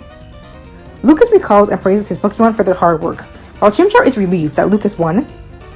After Lucas is awarded his third ribbon, he reunites with his friends backstage. There, Chimchar rushes up to Lucas, telling him that he wants to battle in the next contest. Of course, Lucas doesn't understand this, and it must be translated by Chatot. But when it is, Lucas is surprised yet thrilled to hear the news, and promises to work with him for their next contest. The kids make their way to Candice City, and when they arrive, they are told that the gym leader Byron isn't there. As such, they decide to visit Iron Island for training. They meet a trainer named Riley and his Lucario, who Dawn's Riolu bonds with, as the two remind her of Sir Aaron and his Lucario. They also encounter Team Galactic, who are up to no good. This time, Commander Marsh is leading her grunts in an attack on the island. The kids team up with Riley and Lucario, and Dawn's Riolu in particular begins to look up to it, just as she did with Maylene's Lucario and Sir Aaron's in the past. While battling the grunts, Barry comes across an injured Houndour. The Pokemon seems to have been hurt as a result of Team Galactic's reckless attacks, so Barry catches the Pokemon in a heal ball for its safety and recovery. Meanwhile, during a battle against Mars's Purugly, Riolu is getting badly beaten. Riley attempts to have his Lucario save her, but he becomes overwhelmed when constantly attacked by all of the grunt's other Pokemon. In her determination to help her new friend, Riolu rushes over to help him fight, but she continues to be pummeled into the ground. Dawn sees this and rushes over to shield Riolu with her body, not wanting her to be harmed. This display of love from her trainer causes Riolu to evolve into Lucario. With her new strength, she is able to defeat Mars's Perugly with a newly learned Bullet Punch. Team Galactic winds up retreating from the area, and Riley thanks the kids for their assistance. The next day, Gym Leader Byron has returned to his gym, and he's ready to accept challengers. Barry will be battling first this time around. Byron starts off with Skarmory, and Barry uses his new Houndour. Skarmory is tough and very resilient, but Houndour shows off amazing strength right off the bat, with a flamethrower dealing major damage to Skarmory. Skarmory goes in for an aerial ace, and Houndour takes the hit head-on. It then uses Fire Fang to grab onto Skarmory's wings. This prevents Skarmory from getting back into the air. While still biting the bird, Houndour uses a point-blank flamethrower, which defeats Skarmory. Byron sends in a Bronzong next, and it turns out that it has the heat-proof ability, lessening the damage from Fire-type moves. It then uses Rain Dance to weaken fire attacks even further. Houndour is basically powerless now, and Bronzong then defeats it with Rock Slide. Barry decides to take advantage of the rain set up by Bronzong and sends in Prinplup. Byron is annoyed at how his own move is being used against him, as Barry's Prinplup deals major damage to Bronzong with Whirlpool, Bubble Beam, and Waterfall. Bronzong tries to fight back with all its might, using super effective charge beams. In the end, both Pokemon knock each other out. Byron's last Pokemon is an Aggron, and Barry uses his Heracross. Aggron has very powerful Iron Tail and Head Smash attacks, which deal a lot of damage to Heracross, but the bug fights back using repeated Brick Breaks. Aggron rushes in for Head Smash and slams into Heracross, pushing her back. But she winds up being able to hold her own, and she takes Aggron down with a powered-up reversal. Barry happily receives his Mind Badge, and with this victory, Dawn is up next. In this battle, Byron starts things off with a Magneton. Dawn decides to go with her newly evolved Lucario. Magneton starts with a powerful Thunder, dealing a major hit to Lucario. Lucario rushes in with Force Palm, but Magneton dodges and hits a Flash Cannon. Lucario tries to charge up a Focus Punch, but it winds up being interrupted by Tri-Attack. Dawn tells Lucario to relax and use Bullet Punch. She is able to hit her attack and strike Magneton hard. Byron then orders another Thunder, but Dawn has Lucario dodge with Detect, then hit a close Force Palm. With Magneton slower, it struggles to execute another Flash Cannon, allowing Lucario to properly charge and hit a Focus Punch, defeating Magneton. Next up for Byron is his Steelix. With a bigger, much less mobile target, Dawn feels Lucario will have an easier time battling and orders a Bullet Punch. But Steelix easily smacks the canine away with Iron Tail. Dawn then tries to order a Force Palm, but once again Steelix pushes the Pokemon away. Steelix then dives underground with Dig. Dawn tells Lucario to try to listen for Steelix so she can dodge, but Steelix resurfaces before Dawn can even finish her command. Lucario is hurled into the air and falls onto the ground head first, completely defeated. Dawn recalls Lucario and sends in Togetic next. Byron isn't too much threatened by the small Pokemon, so he orders an Iron Tail. But Togetic performs a spinning dodge, and then uses a Flamethrower. Steelix takes a hard hit, but Byron tries to have it fight back with Rock Slide. Togetic struggles to dodge the giant rocks and takes a hard beating. Still, she manages to get back up, then uses another Flamethrower. Byron has Steelix go in close with Crunch, but Togetic uses a close-range Sweet Kiss, confusing Steelix. Byron commands his Pokemon to attack, but Steelix simply wobbles around in confusion. From there, Dawn can order Sunny Day. Then a final, powerful Flamethrower is landed for the win. Byron is furious over his loss and sends in his Bastiodon last. Dawn has Togetic use Solar Beam, and the attack lands a decent hit. But Byron immediately has Bastiodon counter it with Metal Burst, taking the exhausted Togetic down in a single hit. Dawn's last choice is Hippopotas. Bastiodon goes in for Iron Head, but Hippopotas dodges with Dig. From underground, he then uses Sand Tomb to trap the dinosaur. Bastiodon uses Iron Defense to brace for Dig, then follows up with Iron Head. Dawn orders Hippopotas to use Yawn, but Bastiodon blasts through it with Flash Cannon. Bastiodon charges forward for another Iron Head, but Dawn tells Hippopotas to use a Sand Tomb around himself as a defensive barrier. Bastiodon breaks through, but by then, Hippopotas is gone. Byron and his Pokemon are stunned until Hippopotas bursts from underground, slamming Bastiodon with a Dig. Bastiodon tries to use Iron Defense, but a final Sand Tomb slams him into a rock pillar in the gym, defeated. Hippopotas cheers loudly in glee, and then shocks everyone as he evolves into Hippowdon. Dawn is beyond thrilled over the evolution and thanks Byron for the battle. He awards her a mind badge, and the trio head to the Pokemon Center. At the Pokemon Center, the kids learn that Professor Rowan is in town, and he'd like to speak to them at the Canalave Library. They meet up with him and learn about the 3 lakes of Sinnoh and their lake guardians. He advises the 3 of them to research Lake Acuity near Snowpoint City, especially since the city has a gym as well. Dawn, Lucas, and Barry agree to head over there, but groan that it'll be a lot of traveling. Rowan tells them that, actually, they can take Canalave City's ferry services to head to Snowpoint City faster. The kids head down to the docks and board the boat. While on the water, the kids are having a meal when they are approached by Zoe. Lucas asks what she's doing there, and she says that she's heading to a special Pokemon contest called the Wallace Cup. It's being held in a special anime-exclusive location on the waters. Lucas is intrigued by this competition and really wants to enter it. Barry and Dawn tell him that they don't mind stopping for the Wallace Cup, and that he should go ahead and enter. They'll have plenty of time for Rowan's research later.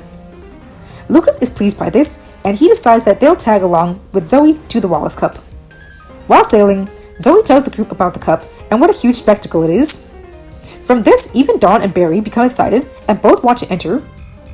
Lucas tells them that it'll be great seeing them do contests instead of a gym battle for a change.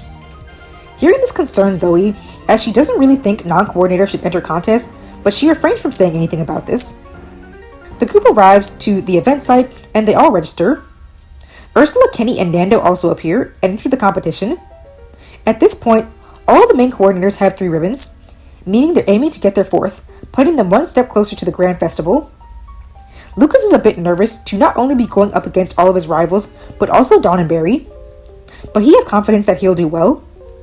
The trainers and coordinators practice their performances all day, with Growl starting to learn Energy Ball, much to Dawn's excitement. On Lucas's end, Chimchar especially wants to work on his context battling, since this will be the first time he participates in the battle rounds of a contest. Ursula approaches him and tells him that the Wallace Cup is known for being a water-based event, meaning his Chimchar picked the worst time to finally want to battle. This makes Lucas nervous, and he feels he should reconsider, but Chimchar remains adamant that he wants to battle, so Lucas decides to trust the Pokemon. Wallace of the Hoenn region appears to open the event. He creates a wonderful display with his Milotic and encourages all of the coordinators to do well. The contest will be a complete double performance, so he looks forward to seeing the great teamwork from the competitors. Zoe, Kenny, Ursula, and Nando create amazing appeals with their Pokemon, and Lucas is certain that they'll all make it to the battle portion. Dawn shows off her ever-present confidence and creates an intense appeal with Froslass and Hippowdon. Froslass freezes the pool so Hippowdon can stand on it, and they create a spectacle using Sand Tomb from Hippowdon's back, along with Frostlass's gorgeous Ominous Wind. The appeal is unique to say the least. Barry uses Roselia and Prinplup. Prinplup creates a whirlpool, then swims around it with Waterfall. Roselia then uses Petal Dance on the waves to create a lovely tornado of flower petals. Lucas is impressed by his friend's appeals. He'd done a lot of preparation for this performance, even watching Hoenn's recent Grand Festival. He recalls the amazing combinations of fire and psychic-type moves used by the winner's Pokemon, and it inspires him for his own performance. He takes the stage with Chimchar and Mothim. Chimchar uses Fire Spin in combination with Mothim's Psybeam to create fiery rainbow hoops. Chimchar then gets on Mothim's back, and they fly through the hoops, creating an elegant trail of colorful fire around them. The appeal finishes with Lucas posing with his Pokemon, earning huge cheers from the audience. Meanwhile, somewhere on Sinnoh's mainland, Paul sees this while at a Pokemon Center. He's infuriated to see Chimchar's potential being wasted with a coordinator. The judges rank everyone's performances, and it turns out that Lucas, Dawn, Barry, Zoe, Ursula, Kenny, and Nando all made it to the next rounds. Dawn and Barry are especially glad, while Zoe is shocked that these non-coordinators performed so well. Ursula mocks them, however, saying that Dawn and Barry probably got the lowest scores, and she looks forward to knocking them out of this competition. The first battle rounds begin with everyone faring well and making it further in the competition. Lucas's Chatot and Munchlax battle well, impressing his rivals. Dawn and Barry struggle to keep their performances appealing, but they manage to make it through thanks to their Pokemon strength. On Barry's end, Luxio and Houndour manage to take down an opponent's Beautifly and Espeon. Dawn meanwhile faces a coordinator with a Castform and Mightyena. She is familiar with both of these Pokemon, having seen them in the Evergrande Conference. so Lucario and Togetic are able to defeat them thanks to Dawn's knowledge of how to counter them. In round 2, Barry winds up battling Nando. Nando's Armaldo and Altaria wind up taking down Staravia and Heracross. Barry isn't upset though, as he thinks the contest experience was good for his team. Everyone else makes it through with no issues. In round 3, Ursula faces off against Zoe, but Zoe gets the win, upsetting Ursula. Meanwhile, Dawn faces Kenny. Lucario and Togetic are up against Kenny's Machoke and Floatzel. She uses her experience of battling Wake's Floatzel and knowledge of Barry battling Maylene's Machoke to get the win. Meanwhile, Lucas battles Nando, and this time he defeats him thanks to Drifblim and Chimchar. Chimchar's fire attacks are great for Rose Raid, while Drifblim handles Lopunny. Chimchar also manages to evade the water by riding on top of the Blimp Pokemon. Lopunny's Blizzard does make things a bit hard for Drifblim, but he manages to ride the Blizzard winds to use his opponent's move to show off his own talents. Lucas wins with far more points in the end. Round 4 is the semifinals, where Zoe faces Dawn with her Glameow and Gastrodon, and Dawn uses Groudon and Hippowdon. The battle is tough for Hippowdon due to his size, but he creates sand platforms with Sand Tomb to avoid the pool. Dawn is also familiar with Glameow's battling due to her mother having used one when she entered contests. Plus, she's seen Gastrodon battling at Wake's gym. Groudon is able to take down Gastrodon with a newly perfected Energy Ball. Meanwhile, Hippowdon is able to resist most of Glameow's attacks thanks to his bulk. Zoe tries to make do with her one speedy Pokemon, but the huge loss of points after Gastrodon's defeat gives Dawn enough points to take away the win. Lucas also wins against a coordinator named Marina with his Munchlax and Mothim. This means it'll be Dawn facing Lucas in the finals. Lucas is nervous. Even though he has more contest experience, Dawn is a powerful battler and he knows it, so he doesn't let his guard down. Dawn uses Froslass and Togetic, while Lucas uses Chatot and Chimchar. The battle seems to be an even match at first, with Froslass using Hail to hurt Chatot and Chimchar's flow, and uses her Snow Cloak to avoid Chimchar's fire attacks. Togetic meanwhile uses Safeguard to avoid the hail damage from her teammate. Anime logic here. Chatot uses his speed to duke it out with Togetic in the air and starts to get the upper hand. Togetic gets annoyed and aims Flamethrower at Chatot, but Chimchar jumps up to take the hit. This causes him to be struck into the pool, losing Lucas points. This shocks everyone, and Lucas orders for Chatot to dive down to get Chimchar. But to his shock, the monkey leaps out of the pool with his tail flame burning wildly in all directions. This impresses the judges, who've never seen anything like this. But Lucas seems a bit unnerved, as Chimchar has an odd look in his eyes. There's not much time to question it, as the clock is ticking. Lucas orders a Flame Wheel, and Chimchar launches the attack at an amazing power never seen before. The Flame Wheel is so large that Dawn's Pokemon can't dodge it. He strikes Froslass, taking the ghost down immediately, losing Dawn even more points. Upon landing on the pool platform, Chimchar lets out a loud cry and begins to glow. He stuns everyone by evolving into Monferno. Paul sees this from where he's been watching everything, and he's gobsmacked. How did this kid not only manage to activate Chimchar's Blaze, but also get him to evolve? In a contest no less, but by now, there's only a little bit of time left. Dawn has Togetic go in for Fly, but Lucas tells Chatot to use Steel Wing to intercept. He does so. Meanwhile, Monferno rushes up for a Mach Punch. All attacks collide, but Togetic winds up being overpowered and knocked back. Time runs out as she slams onto the pool platform, unconscious. Lucas is thus the winner of the battle and of the Wallace Cup. Lucas is pleased by this, but before he can celebrate, Monferno screams loudly and his tail flame burns even larger. The audience merely sees this as Monferno happy over his win, but Lucas quickly recalls the Pokemon before any harm can be done because the Pokemon still seem off.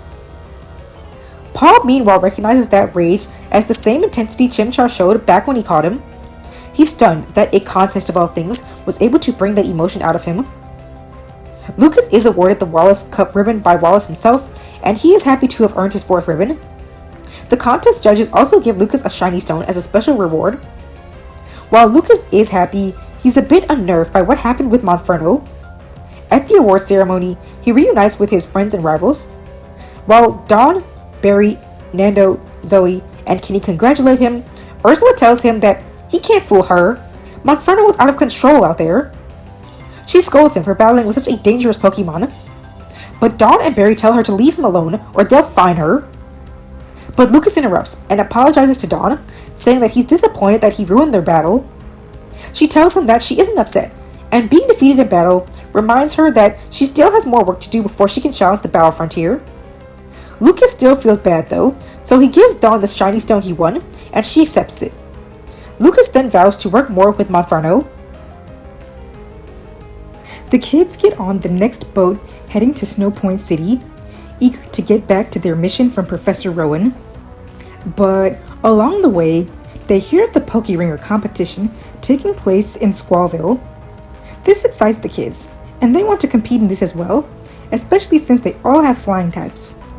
The kids decide to enter, and here they run into Paul, who's also entering.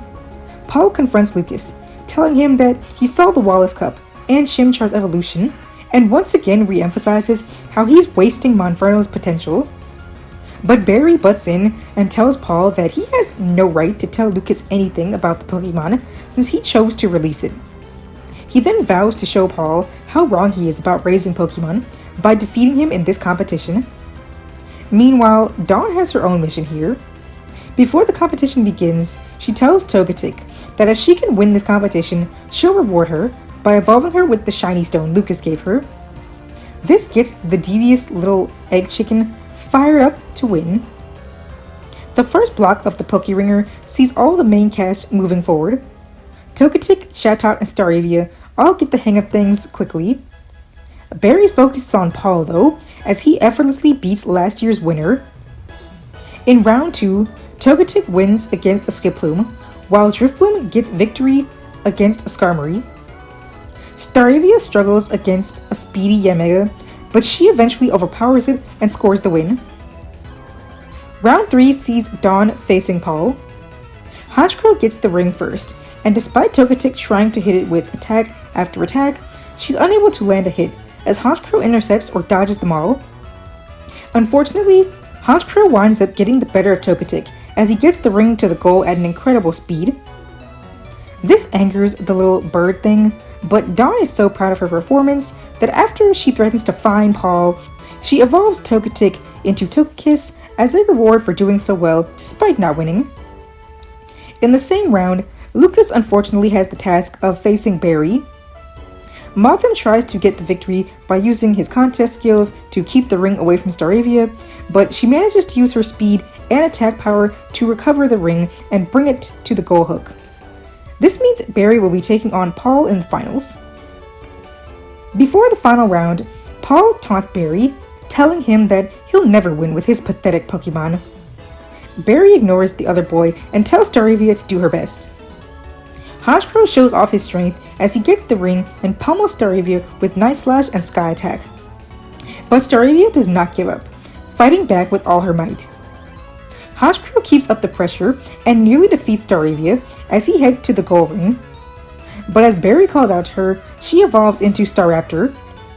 A new pluck attack allows her to snatch the ring out of Honchkrow's grasp. Then, a follow-up Brave Bird gives her the speed she needs to land the ring on the goal. Barry is thus the winner of the Pokéringer competition, and he has gotten a victory over Paul. He is also awarded a shiny stone in addition to his trophy, and he uses it to evolve his Roselia into Roserade. Paul is furious, but this simply shows him that he needs to intensify his already harsh training, since clearly he isn't doing enough. And I know it's been a while, so let's have our second movie. This will be The Rise of Darkrai, and it'll basically be the same as the canon version, only with Dawn having Ash's role and Lucas having Dawn's original role. Unlike Brock, Barry would actually spend most of the movie with Dawn and Lucas instead of being separated from them and treated like a side character. Additionally, instead of Ash crying over Darkrai's death and begging Dialga to fix things, Barry would threaten to fine Dialga if it didn't fix everything. Also, this film would tie into our Team Galactic plot, and we'd be introduced to Cyrus, who'd be observing Dialga and Palkia from afar, gathering data on them throughout the movie. The film would end with the day being saved on the kids' end, but with Cyrus beginning to work towards his mission of creating a brand new world. After this, the group finally makes it to Snowpoint City. Here, they challenge Gym Leader Candice to a battle. She agrees, but before they can head to the gym, they hear a ruckus at the Snow Point Temple.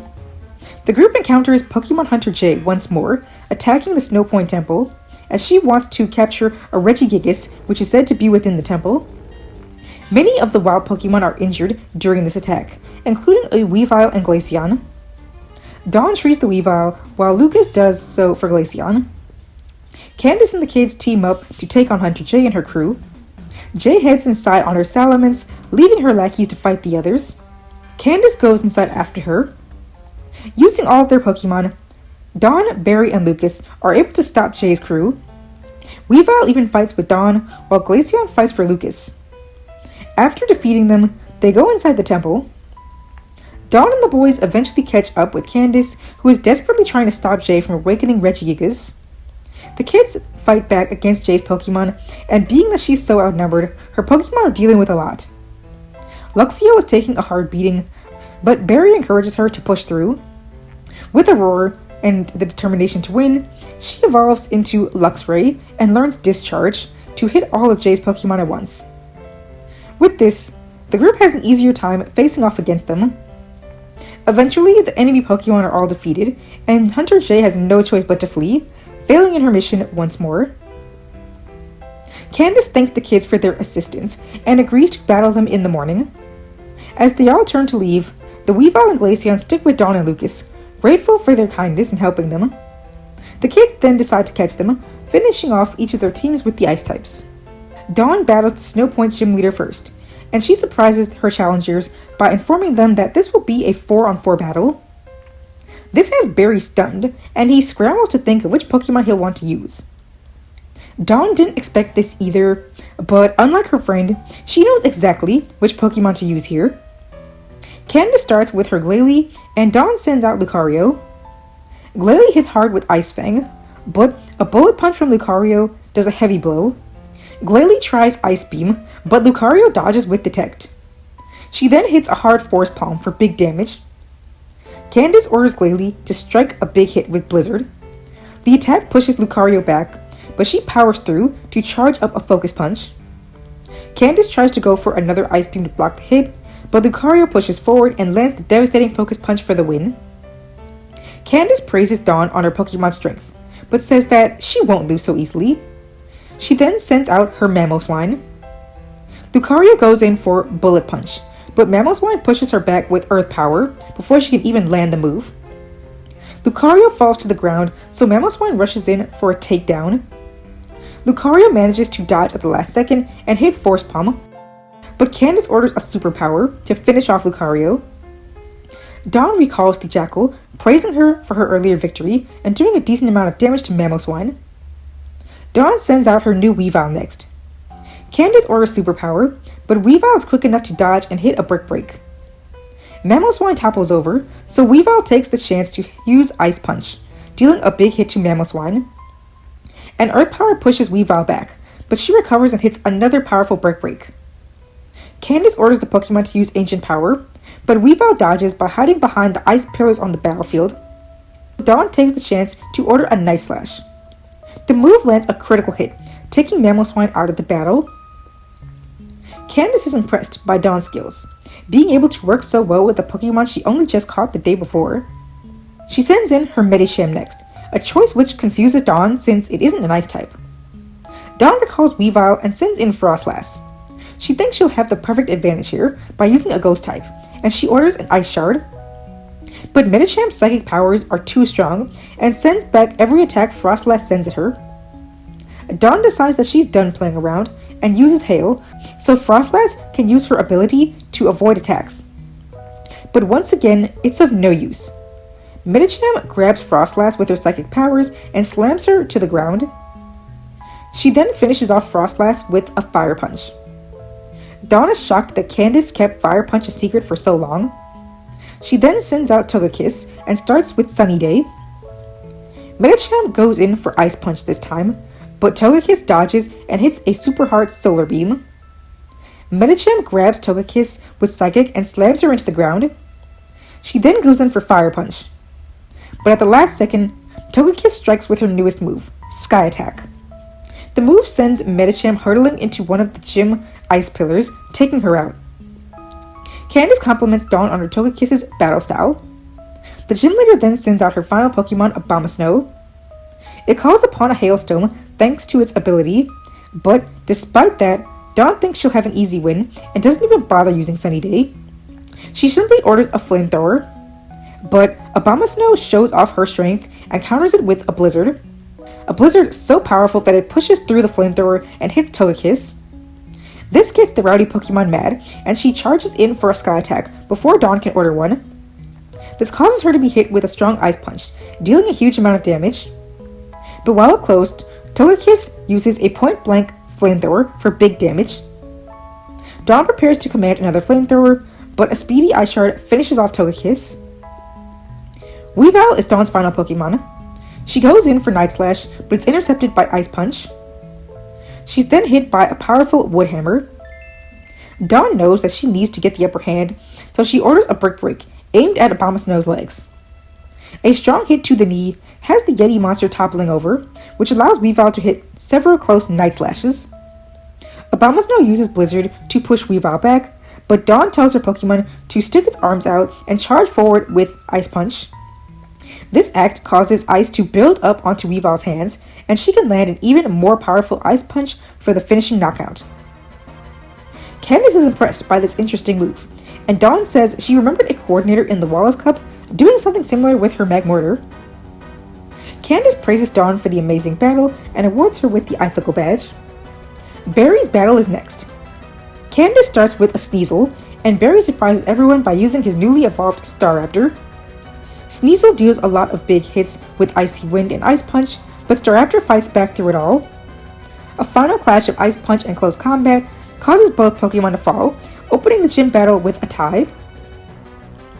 Snover is Candice's next Pokemon, so Barry uses Houndour. The Pokemon struggles trying to move on the icy floor, so Snover can land decent hits with Razor Leaf and Ice Beam. Once Houndour is able to melt the ice to manage her footing, the battle turns around quickly, and a powerful Fire Fang gives Houndour the win. Candice sends out Lapras next, and a Water Pulse does a big hit to Houndour, so Barry switches to Prinplup. The Penguin sadly doesn't have too many moves that can deal big damage to the bulky Lapras, though, and she falls to a Sheer Cold. Luxray is next for Barry, and she manages to avoid Sheer Cold and land a devastating Discharge.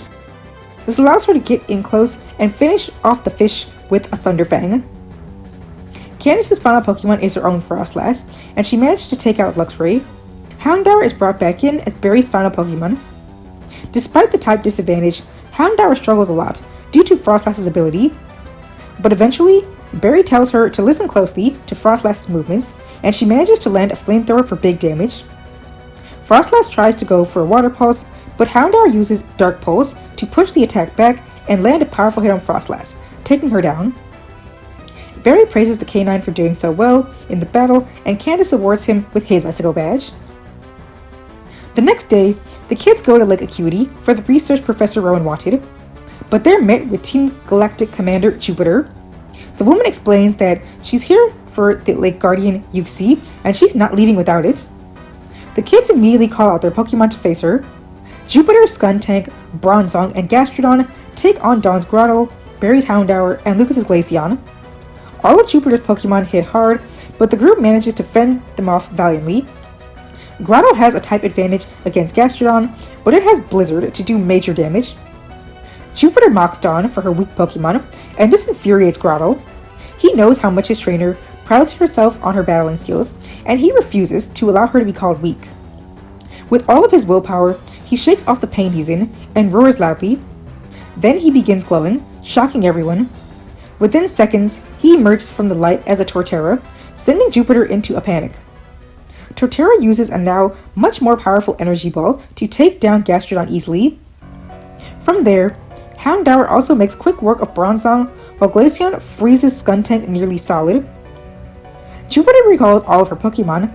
Then she sends out a Sableye to use Confuse Ray to put the trainers and their Pokemon in a trance. This allows her to escape without detection. The kids are in a daze until they're suddenly snapped back to reality. They are all confused until a woman approaches them with a Togekiss. Dawn is utterly starstruck when her eyes focus as she recognizes the woman. It's Dahlia of the Battle Frontier. The woman says that she saw them in their confusion and had her Togekiss help them with Heal Bell. The kids explain what just happened to them, and Dahlia comments that she's heard about strange things coming from this Team Galactic group. She's glad she was able to help, as she was actually on her way back to the fight area. This excites Dawn, as she knows this is where the Battle Frontier is. At this point, she excitedly introduces herself and informs the woman that she's aiming to compete in the Battle Frontier and begs to go back with her so they can have a battle. Dahlia is surprised, but before she can say anything, Barry is furious. He threatens to fine Dawn, asking if she's forgotten that they still have one last gym battle and it's supposed to be at the Sunyshore Gym.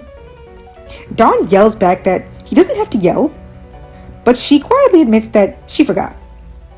This is when Dahlia then interrupts and says that, from what she's heard, the Sunyshore Gym leader isn't even accepting battles anymore and is just giving away badges. This shocks the group, and Barry is in disbelief. He can't believe it. How could a gym leader do something like that? He doesn't even notice Dawn approaching him. She tells him calmly that she knows that his goal has always been to compete in the league, but her dream has been the Battle Frontier since day one, and this feels like fate right now. A Frontier Brain heading back to the fight area right now when she's in town. She can't pass this up.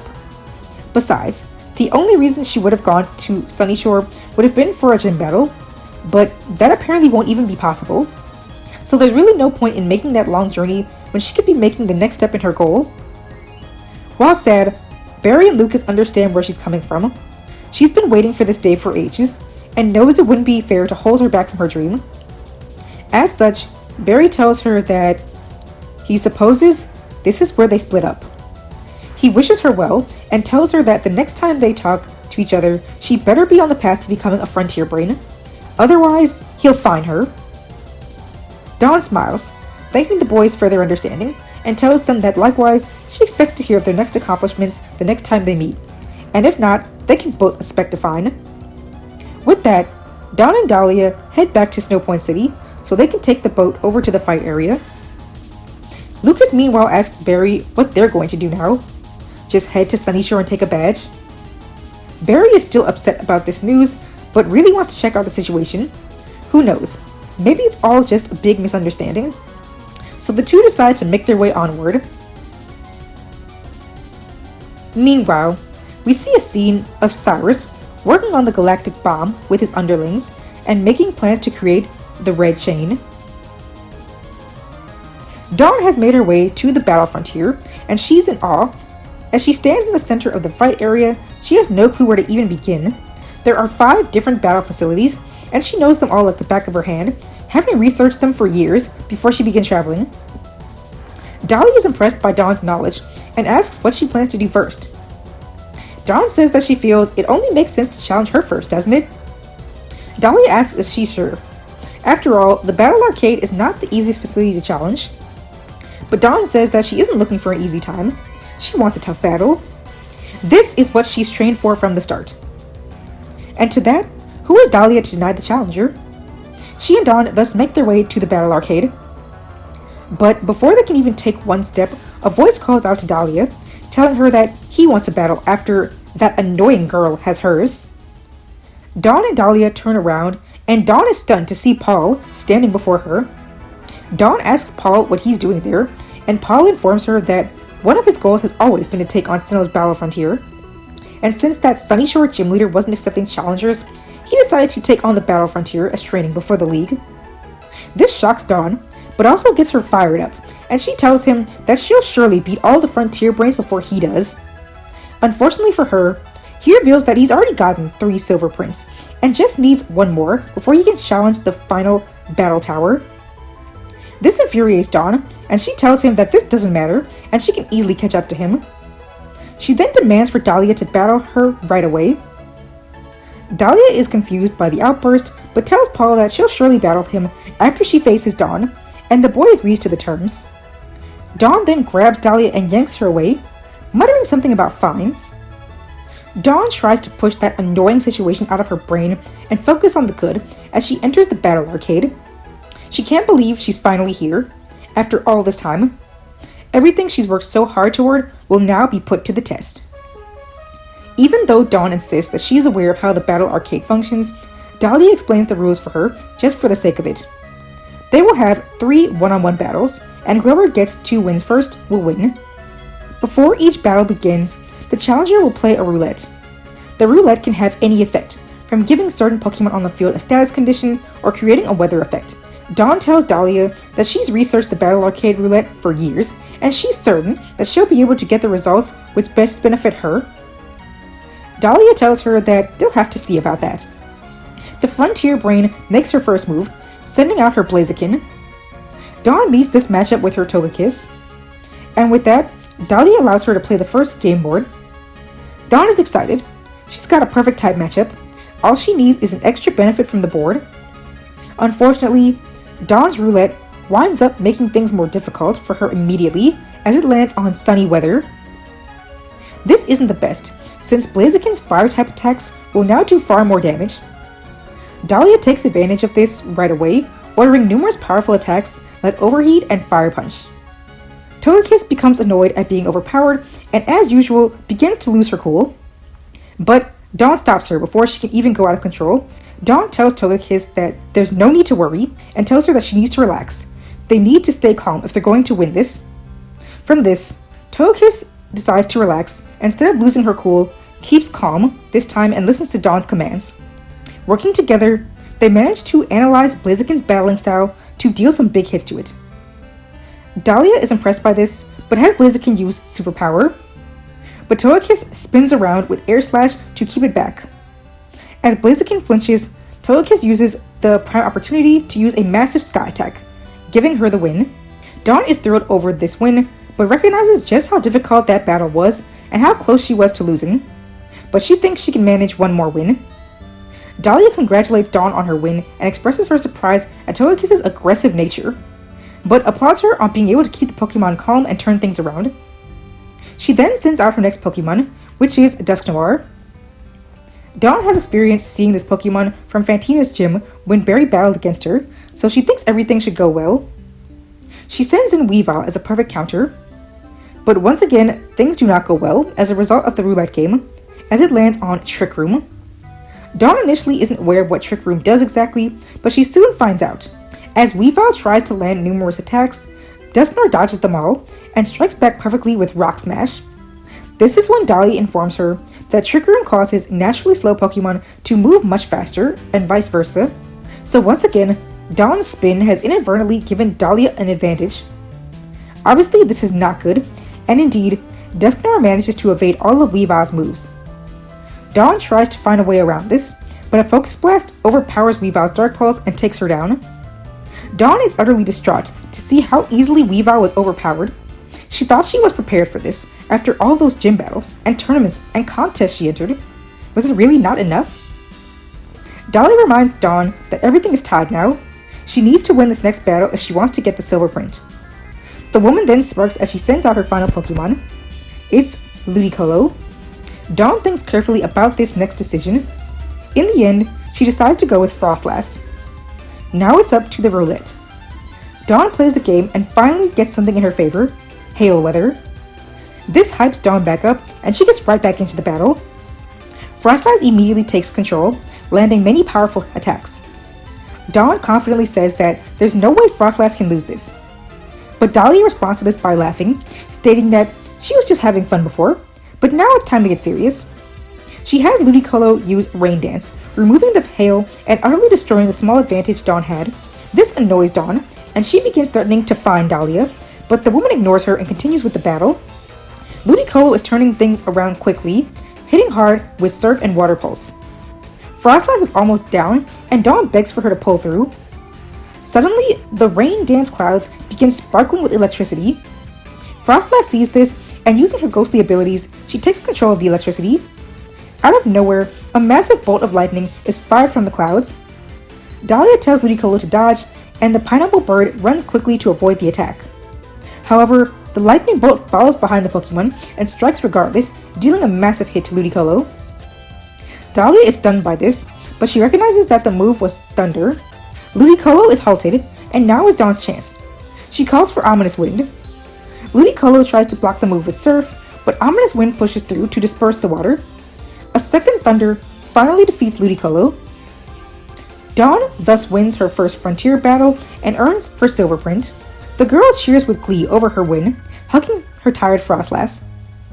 Dolly expresses her surprise that Dawn was able to pull through, but can see the passion her Pokemon have to battle for her. She wishes her luck in the rest of her Battle Frontier journey. Meanwhile, Lucas and Barry arrive in Sunny Shore City, and just like that Frontier Brain said, there is no gym leader. Volkner is nowhere to be found. This infuriates Barry, who is enraged that they came all this way for no battle.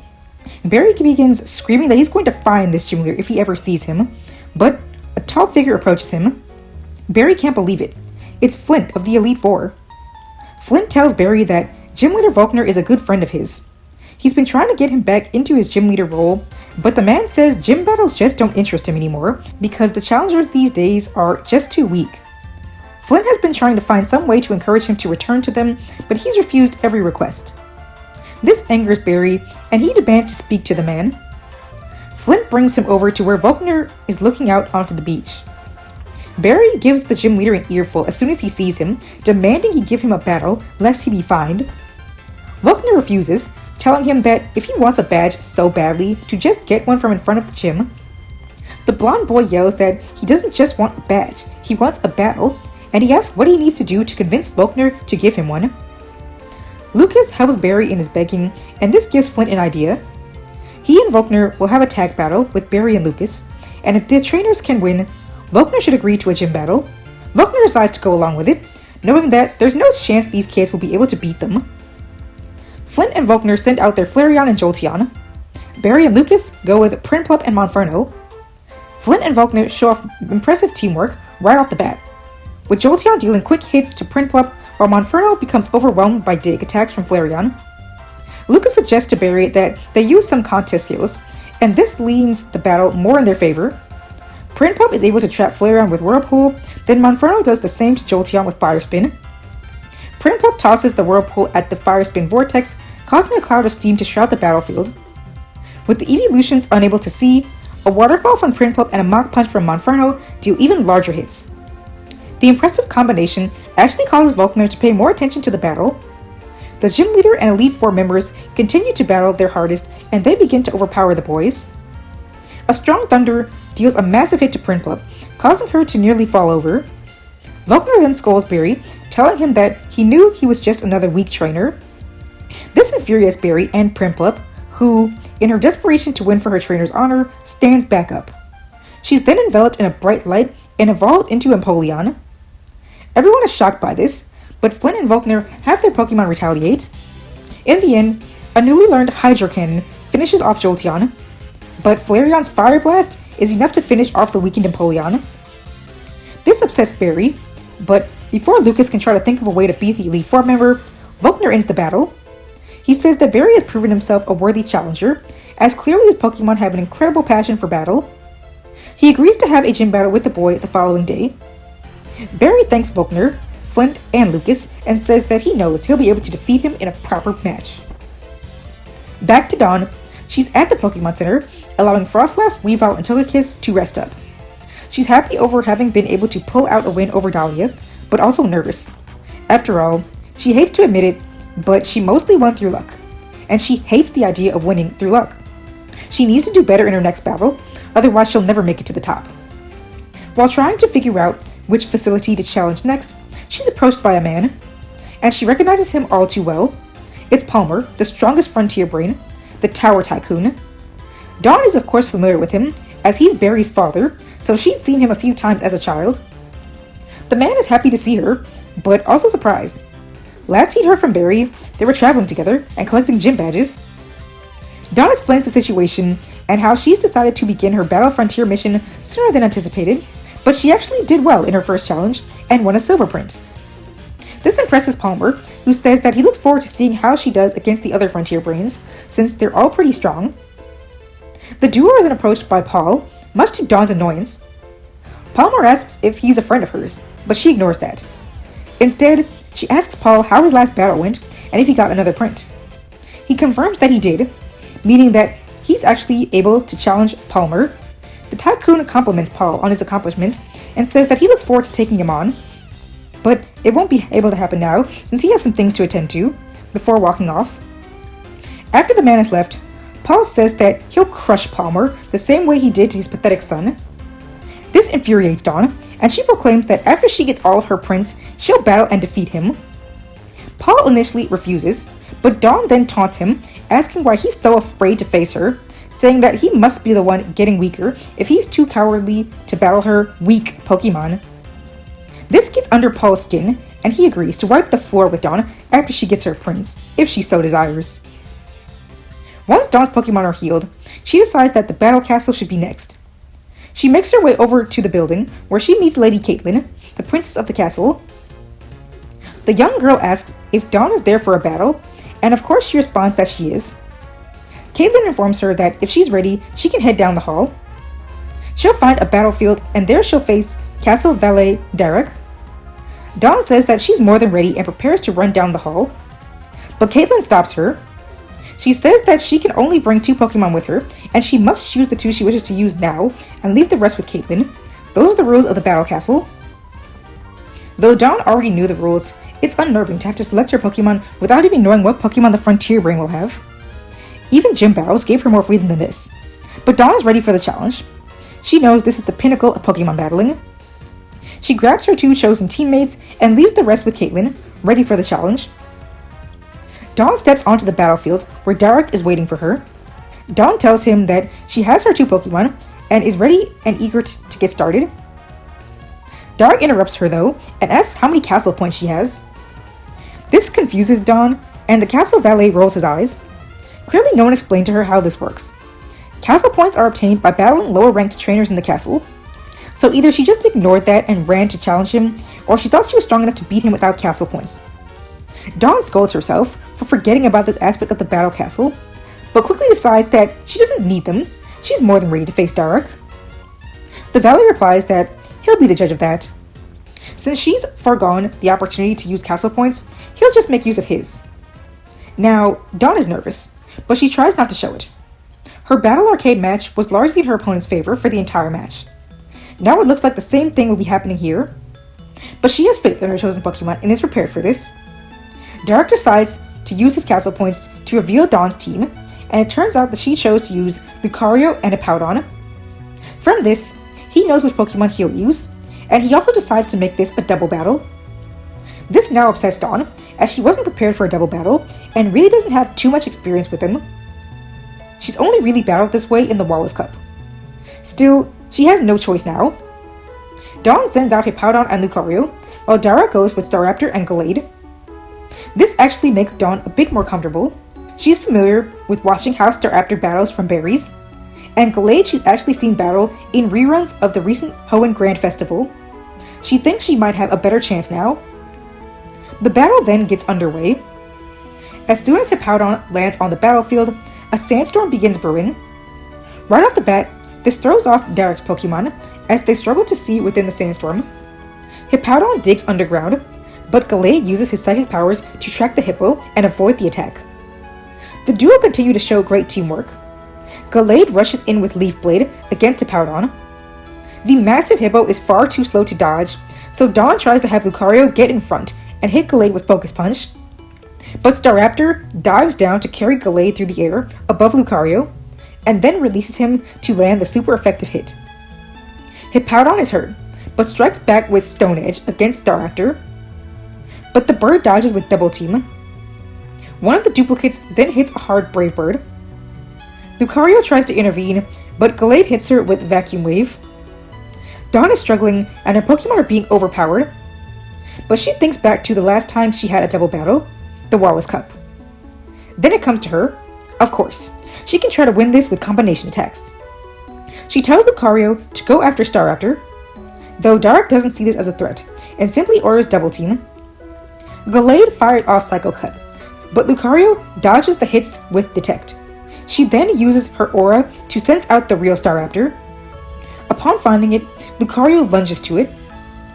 Dawn orders Lucario to hit a rapid-fire Bullet Punch. Dark orders for Gallade to help Staraptor. He prepares to do so, but before he can, Hippowdon emerges from the ground, landing a powerful dig. While Lucario was distracting everyone, Hippowdon had dug underground to land a surprise attack. Roark tells his Pokemon to pursue their opponents, but they struggle to locate them due to the raging sandstorm and Dawn's unique tactics. Hippowdon digs once more, and Lucario follows him. Then Lucario pops up, landing a focus punch to Gallade from behind, taking him down. Meanwhile, Staraptor flies around recklessly, but Hippowdon, who kept an eye on him the entire time, waits until the perfect moment to emerge from underground, right in front of Staraptor. The bird flies directly into Hippowdon's jaws, then the hippo clamps down with a major Thunderfang, finishing off the bird. The sandstorm clears, and both Pokemon are defeated, giving Dawn the win. She's thrilled over her victory and praises Hippowdon and Lucario for their hard work. Roark is pretty impressed by the unique battling from Dawn and awards her her silver print. Dawn thanks the castle valet, and as she turns to leave, it turns out that Paul was watching the battle. Dawn is angry at him and wonders why he was intruding on her battle. But Paul ignores her comment, telling her that she only just barely won that battle, and that she has no chance of defeating the other Frontier Brains if she battles like this.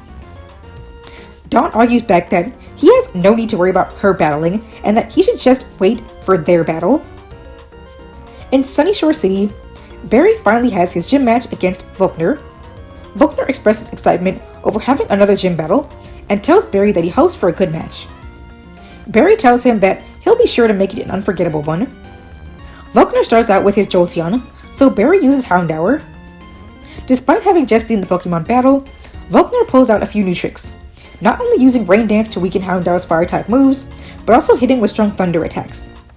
Houndour is forced to rely on her dark-type attacks, and she eventually manages to defeat Jolteon with Beat Up, using her teammate's strength to win. Unfortunately, this isn't enough to take down Electivire, who easily falls Houndour with a single Thunder Punch. Roserade is next for Barry, but she becomes overwhelmed by Electivire's Ice and Fire Punch attacks. Barry decides to switch her out for Heracross. Though Heracross struggles against Fire Punch as well, she does manage to take Electivire out with a powerful reversal. Luxray is last for the gym leader, and though a Thunderfang paralyzes Heracross, this merely allows her to deal even harder hits thanks to Guts. But unfortunately, she's too weak to finish off the Lynx, who defeats her with a massive discharge. Roserade is brought back out last, and though she's tired from the prior battle, Barry uses their secret weapon, Giga Drain, to restore her energy. Revitalized, she's able to fight off an Ice Fang and defeat Luxray with an up-close Poison Jab. Barry wins his 8th badge, giving him entry to the Pokemon League. This invigorates Lucas, who also only needs one more ribbon until he can enter the Grand Festival. Fortunately for him, Volkner informs him that a contest is actually going to be held in the city later in the week. This excites Lucas, who makes plans to compete right away. Lucas begins training with all of his Pokemon intensely, but he can't help but feel nervous. After Monferno's explosive behavior at the Wallace Cup, he's unsure about having him participate in the battle rounds. It somewhat disappoints him after the progress they've made, but he can't risk his Pokemon getting out of control again.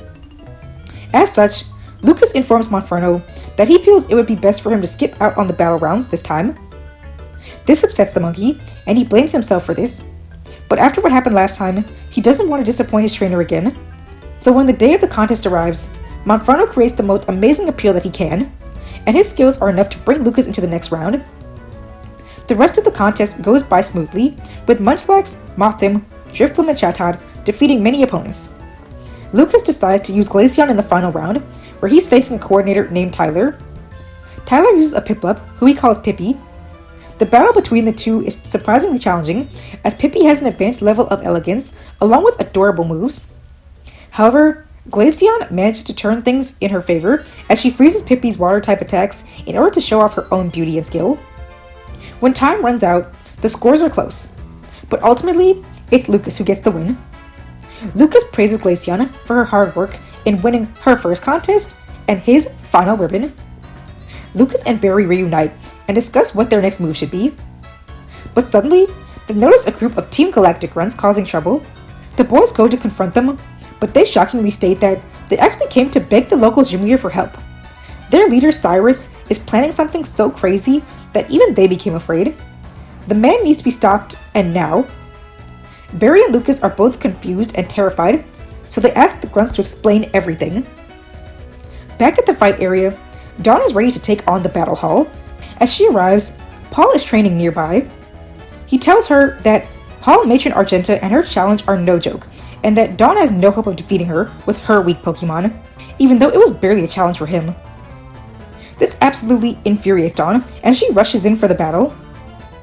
Dawn is challenged to win 10 battles in a row, with the condition being that she must choose the type of the Pokemon she'll be facing before each match. Additionally, she's only allowed to use one of her Pokemon. Such a challenge requires incredible endurance and a diverse move pool, so she selects her most reliable Pokemon, her first one, Torterra. Torterra is able to face his opponents with his typical power and determination through many tough and strategic foes. Some battles are harder than others, but eventually he gets the 10 wins in a row. Once he gets his final victory over a Hippowdon, Dawn is given a Hyper Potion to heal him. After a short break, Dawn returns to the battlefield for her battle against Argenta. Dawn is very pleased by Dawn's results and states that she's excited to face her. She asks Dawn one last time which type of Pokemon she'd like to face. Dawn thinks back to what Paul said. She'll prove that her Pokemon aren't weak. She decides to challenge herself and requests a battle against a flying type. Argenta is impressed by Dawn's bold choice and sends out a Dragonite. Torterra is also ready for this challenge. Dragonite starts with Hurricane. Torterra is hit hard, but he maintains his footing with his massive body and strikes back with a hard Stone Edge. Dragonite tries to dodge, but Torterra is able to control the stones and lands a hard strike onto Dragonite, knocking it out of the sky. Argenta is impressed, but just tells Dragonite to use Dragon Claw. Dragonite rushes in and proceeds to hack and slash Torterra numerous times. Torterra tries to retaliate, but Dragonite is moving around him much too quickly for him to properly aim an attack. He starts to become overwhelmed, but Dawn tells him to relax, and to use the tree on his back to smack Dragonite away. Dragonite is knocked back, so Dawn has Torterra use Frenzy Plant to grab the dragon and slam her onto the ground several times. This works, and Dragonite takes a hard hit. But now that Torterra needs to recharge, Argenta has Dragonite use Blizzard. The attack isn't a surprise to Dawn, as she's aware of Dragonite's diverse moves, but she has a plan. Even though Torterra can't attack, she tells him to duck down and use his shell to defend against the move. Torterra is pushed back and his shell partially freezes, but he remains steady. Once he can move again, he uses Synthesis to recover his health, surprising Argenta. She decides that it's time for her to go all out, and she calls for Draco Meteor. Dragonite uses the powerful attack, sending a barrage of meteors raining down on Torterra. This causes him a lot of damage, but his prior recovery helps him out. He goes for another Stone Edge, and while a few rocks manage to strike, Dragonite intercepts and destroys most of the rocks with Dragon Claw. Argenta calls for another Hurricane, but Dawn has Torterra use Synthesis in the midst of the attack. The Hall Matron decides that enough is enough and orders another Blizzard. This time Torterra is knocked back hard and nearly topples over. Argenta sees this as her opening and commands Dragonite to finish Torterra off with Dragon Claw. The dragon dives down to land her attack, but right before the attack lands, Dawn unveils her secret weapon. She wanted Dragonite to get in close so that Torterra could hit with his newest attack, Outrage. The massive tortoise rears up, then slams his dragon energy-coated body on top of Dragonite, dealing a massive hit. Dragonite is thrown back and tries to get back to her feet, but Torterra lands a second Outrage pummeling, taking down the opponent and giving Dawn the win. Argenta is quite impressed with Dawn's battling and compliments her on keeping her own dragon-type move a secret until the end. Dawn admits that she'd been training the Pokemon to use the move for a while and is glad that it came in handy here. Dawn is awarded her silver print and she heads to the Pokemon Center to give Torterra a rest. Okay guys, I'm gonna interrupt things here and say that I won't be going over Dawn's battle against Thornton, since his gimmick is rental Pokemon, and I don't feel the need to write out any battles with random Pokemon that aren't Dawn's. Besides, I already gave her full team focus through the other 3 battles. Obviously, if this was a real show, it would have gotten its own episode, of course. But for the sake of not making this video any longer than it needs to be, and it's already quite long, you guys can just headcanon how the battle went and say that Dawn won, of course. After Dawn leaves the battle factory, she's confronted by Paul, who is waiting for her at a nearby battlefield. He asks her if she got all her prints yet, and she angrily states that she did. And she asks if he'll accept her battle or not. He says that he has a bit of time before the ferry to Lily of the Valley Island arrives, so he supposes he can give his Pokemon a quick battle to take up some time. This annoys Dawn, but she doesn't waste energy letting it get to her, quietly muttering that she'll find him later. Paul starts the battle by sending in his Magmortar. Dawn decides to go with Hippowdon, the only one of her Pokemon which can face a fire type. Dawn recalls that this Pokemon, when it was just a Magmar, was able to defeat Barry's Prinplup. Unfortunately, she didn't get to see the match as she was catching her Froslass, so she isn't too sure how it battles. She'll have to be careful. Dawn commands Hippowdon to use Earth Power, but Magmortar uses Flamethrower to propel itself upward to dodge. She then decides to try Dig, but Magmortar uses Rock Tomb to create a barrier around itself to block Hippowdon from easily resurfacing. Paul orders Flamethrower, and the attack hits Hippowdon hard, but he fires back with Sand Tomb. This, in addition to the constantly raging Sandstorm, gives Magmortar trouble. Paul decides to order Will-O-Wisp, but Hippowdon surrounds himself with a Sand Tomb to block the attack, and once the attack peters out, Hippowdon is gone. Paul and Magmortar are stunned until Hippowdon pops out of the ground, hitting a strong Dig. As Magmortar is thrown off, Paul quickly tries to call for Flamethrower, but Hippowdon finishes things off with an Earth Power before Dawn can even give the command. Paul is furious over Dawn getting the first win and berates Magmortar as he recalls it, saying that he's pathetic to lose to a Pokemon of Dawn's. He then sends out his Ursaring next. The bear starts with Hammer Arm, and Dawn tells Hippowdon to dodge with Dig. He burrows underground, but Ursaring takes the time to power up with Bulk Up. When Hippowdon comes up, Ursaring meets him with a slash, landing a critical hit. While up close, Dawn orders Thunderfang, and the attack deals a hard zap to Ursaring, but it also paralyzes him, activating his Guts ability. With this, a second Hammer Arm deals a major hit to Hippowdon. Dawn tries to keep up the pressure and orders Earth Power, but Ursaring fires off a Focus Blast to take down Hippowdon, quickly tying up the match. Dawn doesn't hesitate to send out Lucario. The Pokemon growls upon seeing Paul. Dawn comments that it's thanks to the Soothe Bell that he gave her that her Riolu was able to evolve, but Paul ignores the comment and simply orders a Focus Blast. Lucario dodges and uses Focus Punch. Paul tells Ursaring to counter with Hammer Arm, and while he does manage to do so and knock Lucario back, paralysis begins to rack his body. This allows Lucario to hit a second Focus Punch for major damage. Ursaring uses Focus Blast, but Lucario dodges with Detect. She then hits a rapid-fire Bullet Punch, dealing heavy damage to Ursaring. Paul commands Ursaring to use Bulk Up again to defend against the attack, but Lucario does not let down. The two clash in another Focus Punch and Hammer Arm collision, and it results in both Pokemon being taken down, meaning things are still even. Dawn sends out her Togekiss, as Paul sends out Honchkrow. The Pokemon quickly get into an intense aerial battle. Togekiss hits a Flamethrower that deals a strong hit to Honchkrow, but a Dark Pulse not only nails Togekiss for a hard hit, but it also causes her to flinch. This allows Honchkrow to land numerous Night Slash attacks. Thanks to Super Luck, he managed to hit several critical hits. Togekiss doesn't let herself be overpowered, and she hits several Air Slash attacks, and this knocks Honchkrow back. Togekiss then dives in with Sky Attack, but Honchkrow intercepts with the same attack.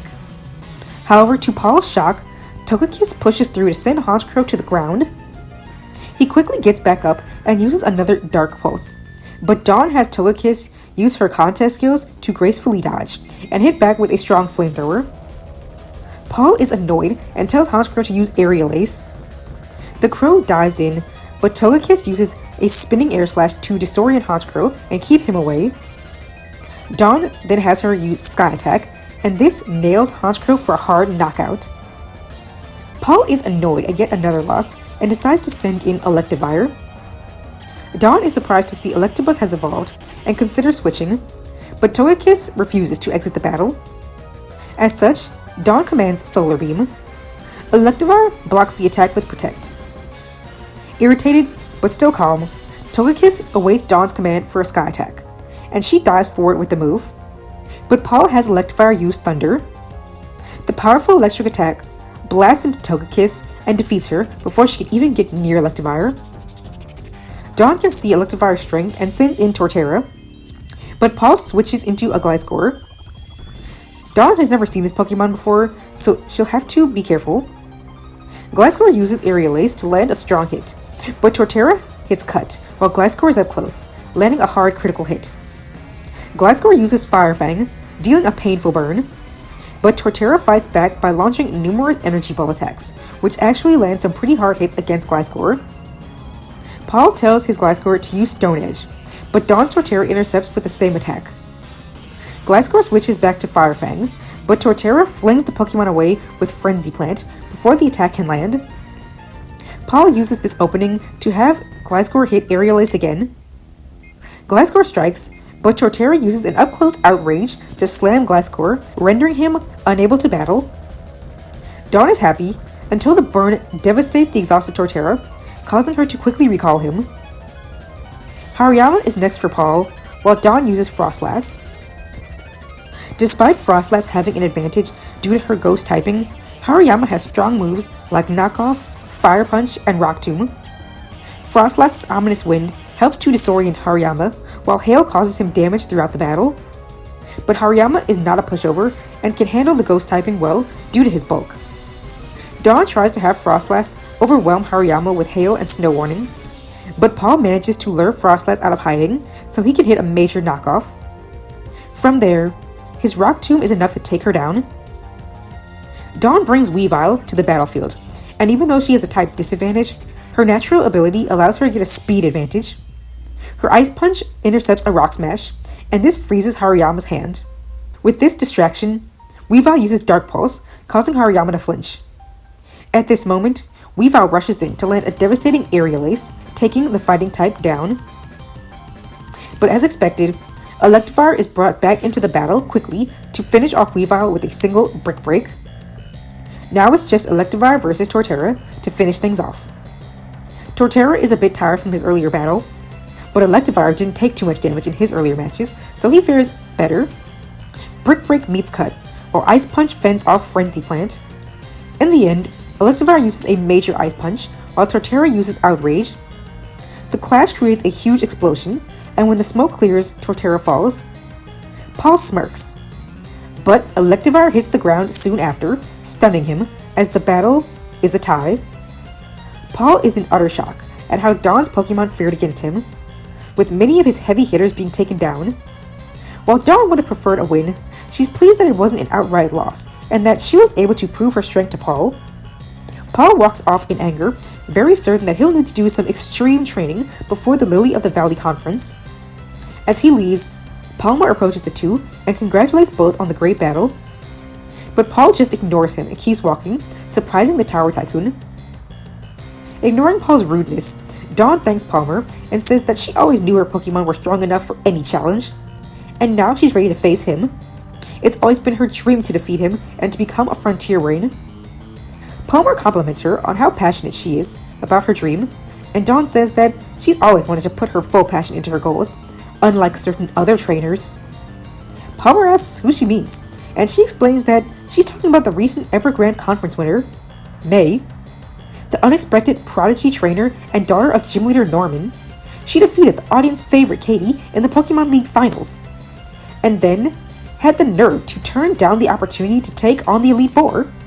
Palmer is confused, and Dawn begins to rant about how she has known since childhood that she wanted to become a Frontier Brain when she became a trainer, so seeing someone like May, who was able to actually make it to the top, but then stop before she could reach her full potential, infuriated her. Palmer looks surprisingly stoic at Dawn's remark, and asks her if she thinks she's a better trainer than May. Dawn explains that she thinks so, especially since ever since she first saw May on TV, she's rewatched her league battles over and over and become an expert on her battling, her Pokemon, everything, because Dawn wanted to prove that she could be a better trainer than such a disappointment like May, and she's going to prove it by defeating Palmer and achieving her dream. Palmer then surprisingly scolds her, telling her that such an attitude isn't what makes a good trainer, and to think so poorly of another trainer simply because of their difference in goals is no way for an aspiring Frontier Brain to behave. Dawn is stunned into silence, but at that moment, she gets a message on her Poketch. It's from Lucas and Barry, telling her that Team Galactic is planning their most dangerous mission yet, and that she needs to meet up with them immediately so they can put a stop to them. Coincidentally, the fairy arrives at that moment, so Dawn hops on to head back over to the others, very unnerved at what Team Galactic could be planning. Palmer joins her, as this sounds like something serious. Now it's going to be time for our big Team Galactic arc.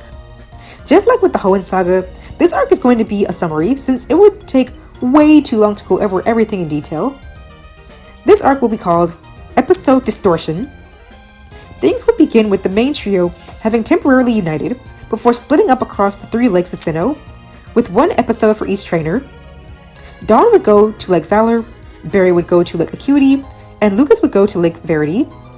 Here the kids would encounter their respective lake guardians being captured by Mars, Jupiter, and Saturn. They'd battle to try to save them, but they'd be defeated, and the commanders would flee. But each trainer would receive a psychic connection from the legendaries, which would give them a vision on where to find the Galactic members. After that, we'd see the trio reuniting at the Galactic headquarters in Veilstone City in the following episode. Here, after storming the place and taking on endless grunts, they'd be confronted with Sharon, who has all 3 Lake Guardians captive. The kids would get into an intense battle with the man, but out of nowhere, Pokemon Hunter J would come in to attack them, allowing Sharon to teleport away with the Lake Guardians. Dawn, Lucas, and Barry would use all of their Pokemon strength to fight, and they would be able to defeat Hunter J. Barry would then recklessly plan to use Hunter J's ship to go after the villains, with the others stopping him. But surprisingly, Palmer and Cynthia would show up to help them. They'd all get on Jay's ship, piloted by Palmer, to fly over to Spear Pillar. Once they'd arrive, they'd be confronted by Mars, Jupiter, Saturn, Charon, and Cyrus. The commanders send out their Pokemon to halt the others and give Cyrus time to use the Lake Guardians to summon Dialga and Palkia. They'd all get into an intense battle, and Dialga and Palkia would be called to the Spear Pillar and captured. In their distress, time and space would begin to distort. Dawn, Barry, and Lucas would free the Lake Guardians from their control, but by then it would be too late. Out of nowhere, a massive dark portal would open up in the ground, with Giratina emerging, shocking everyone, including even the Team Galactic commanders and grunts. Cyrus would then state that his plan has always been to use Dialga and Palkia to summon Giratina, because its Distortion World is what will become his new world. And he dives into the portal, with the brainwashed Palkia and Dialga following. In shock, Dawn, Barry, and Lucas, along with the Lake Guardians, would go after him. All of the others would try to follow, but the portal would close. This would then lead into our 3rd movie. Yep, that's right, our Team Galactic climactic arc will tie into the Giratina movie. In this case, it's going to be called Giratina and the Time-Space Warriors. Now with this movie tying into the plot so closely, we're gonna heavily summarize it. The movie would begin in the Distortion World, where Cyrus would have Palkia and Dialga attack Giratina.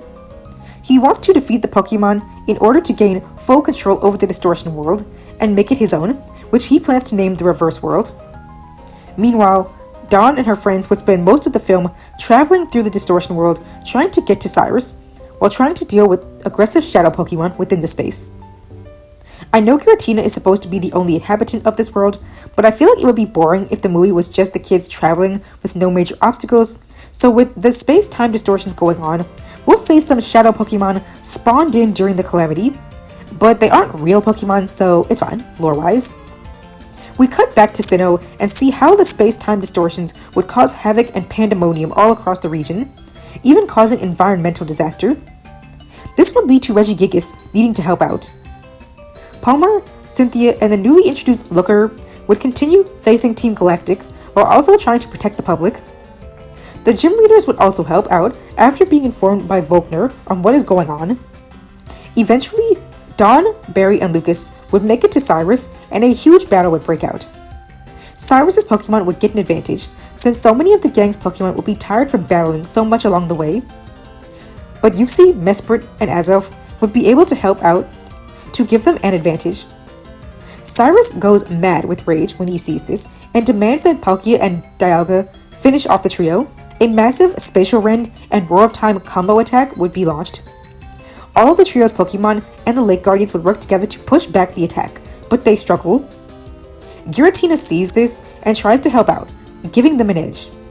But when Cyrus uses the red chain to increase Dialga and Palkia's power, things are looking bleak. All of the Pokemon are being pushed to their limits, especially Monferno. The trainers call out to their Pokemon to not give up, and in his desperation to save the trainers who saved him, Monferno's Blaze ability activates at a level unseen before, engulfing him in a massive blue fire. He then uses all of his power to send off a Fire Blast, and this combined with everyone else's power destroys the attacks from the legendaries. Once the flames die down, everyone is stunned to see, not Monferno, but Infernape with a massive flame on his head. Lucas is fearful at first, but Infernape nods at him, giving him a thumbs up. Lucas is beyond proud that Monferno has not only evolved, but can control his powerful Blaze now. Giratina and the Lake Guardians then team up and destroy the red chain, finally freeing Dialga and Palkia from Cyrus's control. In a rage, Palkia opens up a space rift, and Dialga roars, sending Cyrus through the portal. But Cyrus doesn't seem fearful. He seems surprisingly happy about this, and smiles as he is pulled into the new dimension, gloating that he finally has a new world of his own. After this, Giratina, Palkia, and Dialga send all the kids and the Lake Guardians home. Upon returning home, they see that Officer Jenny, Looker, and the rest of the international police have arrested the Team Galactic commanders and their grunts. The kids tell everyone what happened, and they all figure that Cyrus will likely not be a threat to the region anymore, but they will always continue to keep a lookout for him, should he ever return. The film ends with the kids thanking the Lake Guardians, and the three of them deciding to head back to their respective journeys. Now, before we head back to our main trio, we need to go over a special series of episodes, which, if this was a real series, would probably start airing as a side series around the beginning of the Galactic arc and end after the film. It's of course the Heart Gold and Soul Silver arc. If you guys remember the last video focusing on our Hoenn Saga, you know I created a Fire Red and Leaf Green arc, so of course I need to do something similar here. But don't worry guys, I know we don't have much time left, so this will be brief. Basically, this arc would bring us back to Johto, where our local trio of Jimmy, Marina, and Vincent would take center stage once more. The main focus of the arc would simply be to show off the Pokéathlon, since it was the biggest major addition to those games, with the main three competing. Over time, we'd learn about what the kids would have been doing since their time after the Silver Conference, and we'd see many of their Pokémon having evolved, with Marina even catching a couple new team members. Each episode would focus on a different Pokéathlon sport, and in the end, Marina would win, as her Pokémon would have learned more athletic skills from her having become a coordinator, and she even mentions having competed in the Wallace Cup in Sinnoh. This comment leads the group to realize that the Sinnoh Grand Festival will be starting soon, and Marina parts ways with the group to enter. While Jimmy and Vincent vow to cheer for her, they also decide to start tuning in to the Lily of the Valley conference, which will soon be airing on TV. Back to the main series, Barry would have arrived to Lily of the Valley Island for the League Conference. He'd reunite with Paul, and even Conway and Holly from the Hearthome Tag Battle Conference, who are all competing. Barry is determined to battle Paul and defeat him in this league. Since we're nearing the end, let's get through these early rounds quickly. I'm going to do something similar to the battle montage from the first video, just so we don't take too much time. Only this time, I'll just be briefly summarizing the battles. The preliminary rounds begin with Barry facing Conway. The former tag battle teammates haven't seen each other in a while, but Barry remembers Conway's analytical battle style, while Conway remembers Barry's intense strategies. Conway would start with his Shuckle, so Barry would go with Empoleon. Conway would try to get the upper hand with Power Trick and Dig, but Empoleon would ultimately overpower the Pokemon with a strong Flash Cannon. Conway would use Licky Licky next, and it would throw off Barry with Thunderbolt, which would do big damage to Empoleon. So Barry would swap to his Heracross, who Barry would admit he caught after being inspired by seeing Conway's in the battle tournament. The two would duke it out, and ultimately Heracross would win with her super effective fighting type attacks. Last for Conway would be Dusknoir, and he'd be able to feint his opponent after getting a speed advantage with Trick Room, then landing a hard Shadow Ball. Empoleon would come out next to counter the Trick Room, but she'd also fall after Dusknoir used a surprise Thunder Punch. Houndour would be Barry's last choice, but Dusknoir would be able to hit hard with Brick Break, dealing a lot of damage. Houndour would nearly faint, but in her desire to win for Barry, she'd evolve into Houndoom, then win with a more powerful Dark Pulse. In the next round, Barry would face Holly. She'd start with her Probopass, who would face Roserade. The Pokemon would get into a dynamic battle with Roserade winning, but getting paralyzed by Zap Cannon. This would allow her Farfetch to come in and easily finish her off. Barry would use Luxray next, who would be able to take down the little bird. Last would be Holly's Togekiss, and despite her type disadvantage, she'd win by staying high in the air and firing off perfectly accurate Aura Spheres. Barry's final choice would be Staraptor, and the two Pokemon would get into an aerial duel, but ultimately, Staraptor would be victorious after a collision of Skytack and Brave Bird. At the same time Barry was having his league battles, Lucas would be at the Grand Festival at Lake Valor. After registering, he'd reunite with Kenny, Ursula, Zoe, and Nando. Lucas wishes everyone well, and the competition begins with a double performance appeal. Lucas decides to use Drifblim and Glaceon to create a gorgeous and adorable performance. Using Will-O-Wisp, Shadow Ball, and Blizzard, the two create a set of ghostly ice chandeliers, which impress the entire audience. All of Lucas's rivals are thrilled with his performance, and even Ursula is intrigued by the great appeal. Thankfully, all 5 coordinators succeed with their appeals and make it into the battle rounds. The first of his rivals to face him on the battlefield is Nando in the top 32. He uses a Lopunny and Kricketune, so Lucas decides to use Glaceon and Mothim. Nando's Pokemon are extremely elegant, and their musical attacks are tricky to deal with. Thankfully, Mothim is just as graceful in the air and can deal powerful hits while looking very dashing. Glaceon has a bit more trouble, but Lucas has her freeze the battlefield to ruin Lopunny's stylish movements, giving them the upper hand. In the end, Lucas has his Pokemon use their Psychic and Ice attacks to create a set of glowing icy wings for Glaceon, which eviscerate Nando's points as she lands a strike, earning Lucas the win. Dawn and Barry, who are watching on TV during their breaks, celebrate his victory. Next up is the top 16, where Lucas faces Ursula. She is admittedly impressed by Lucas's new tactics, though she still feels like she'll win. She uses her Flareon and Gabite, while Lucas uses Chatot and Munchlax. Gabite uses her aerial skills to battle head-to-head with Chatot. Meanwhile, Flareon overwhelms Munchlax with her speed and strong attacks. However, Munchlax uses his strong bulk and thick fat ability to tank Flareon's attacks, and then hit back even harder, showing off his toughness. This impresses the judges so much that Ursula loses a lot of points. Infuriated, she has her Pokemon battle even more vigorously, but Chatot uses his Hyper Voice and Shatter attacks to keep both opponents disoriented. In the end, Lucas wins with a noticeable amount of more points. Ursula shakes Lucas's hand, finally admitting that he does have some talent, and she demands that he win this now, since he defeated her. The top 8 will be a quick battle against a trainer named Morrison. Dawn, who is watching on TV, actually recognizes him as a trainer who competed in the Hoenn Evergrande Conference against May. He seems to have become a talented coordinator, as his Swampert and Metagross face Lucas's Infernape and Mothim. Morrison's Pokemon actually have the edge for a while, though Infernape is able to use his newfound power to hold both Pokemon back with his beautiful fire attacks. Lucas then surprises everyone as Mothim shows off a clever energy ball to deal huge damage to Swampert and knock it out. Lucas admits that Dawn's Torterra helped him learn the move. With Morrison losing a Pokemon, his points decrease drastically, which he sadly can't recover from, and he winds up losing. Lucas is happy over his win, but elsewhere, somewhere else is not. It's Paul, who is watching the match during one of his breaks.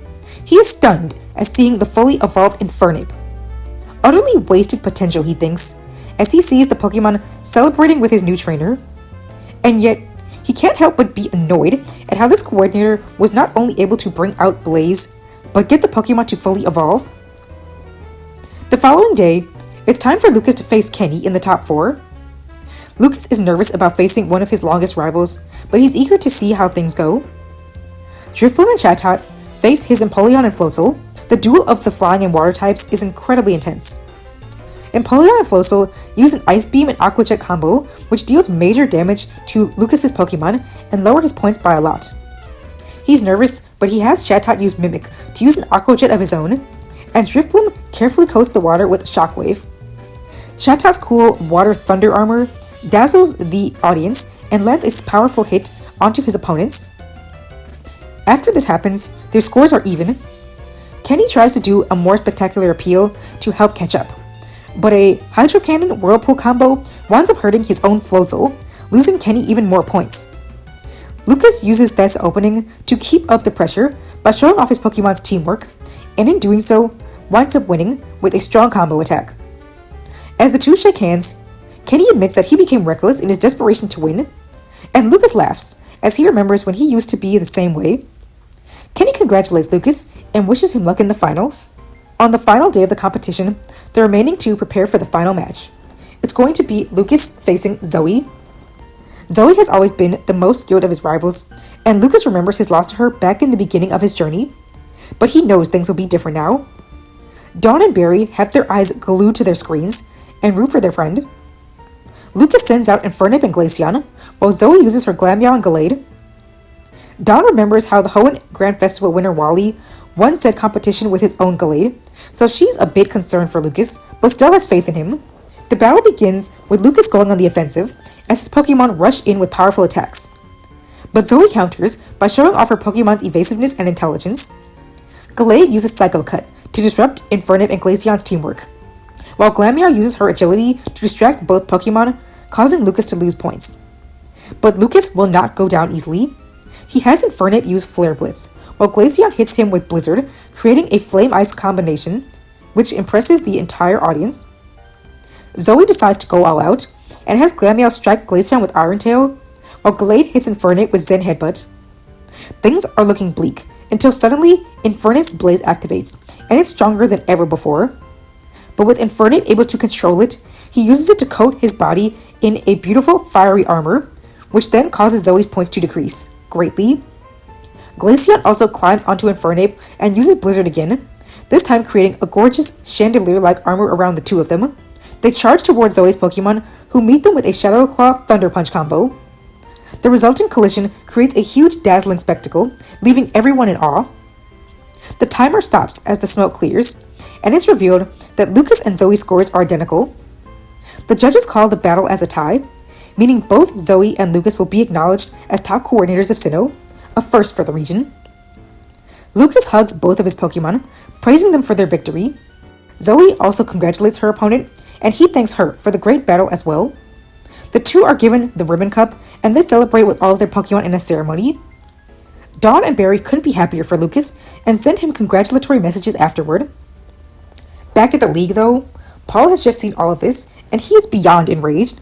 He can't believe that Infernape threw away everything for this, to be standing on a contest stage.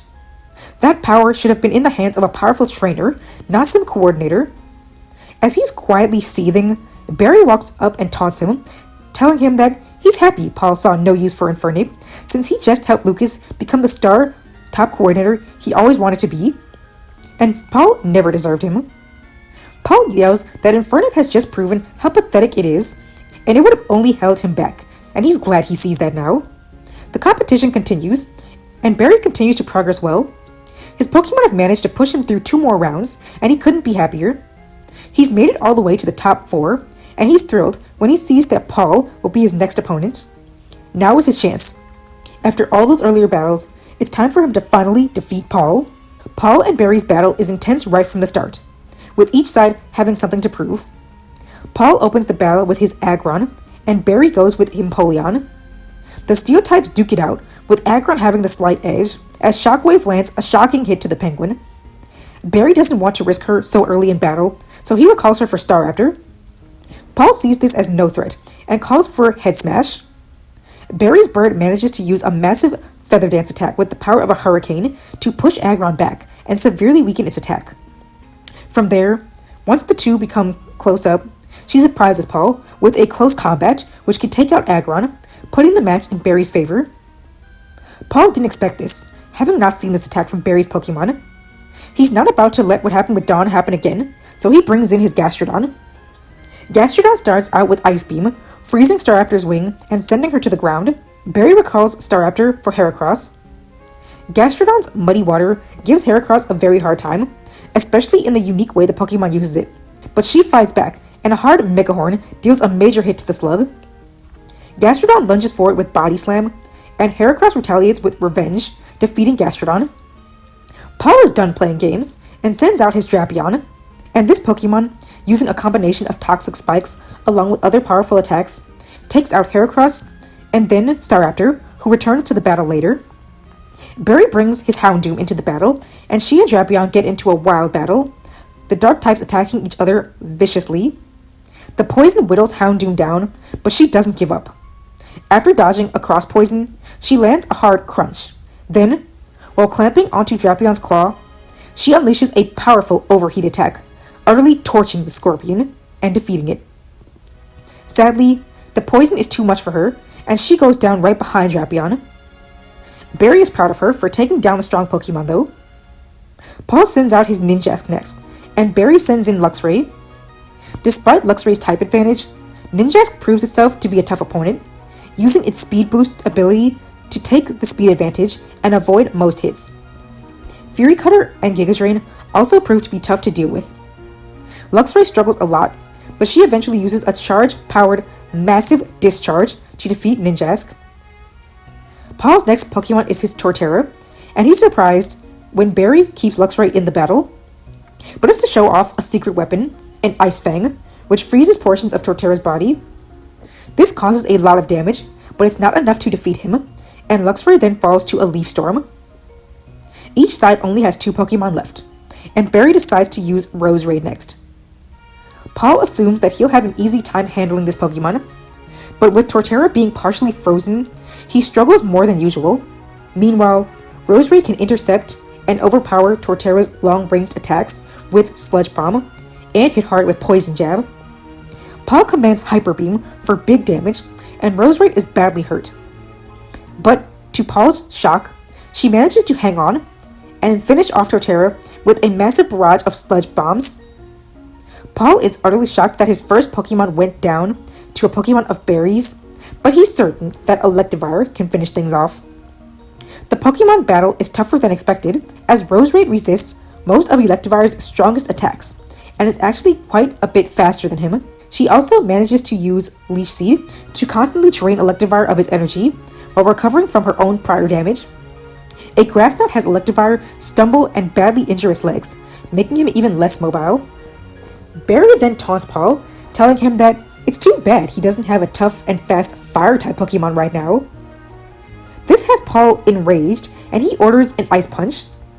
Roserade retaliates with a Poison Jab. She then uses her other hand to use a second Poison Jab to the chest that poisons Electivire, but she goes down after she takes a follow-up Brick Break to the head. Electivire is in bad shape, but Barry's final Pokemon is Empoleon, so Paul is sure he's got this one in the bag. Electivire launches Thunder, but Empoleon uses Protect to block the powerful attack, surprising Paul. The Pokemon then clash, with Thunder Punch and Metal Claw, both landing hard hits. A second Thunder actually lands and deals a lot of damage to Empoleon, but this causes her Torrent to activate. A Water Pulse is launched, but with Torrent, it seems to have the power of a Hydro Cannon.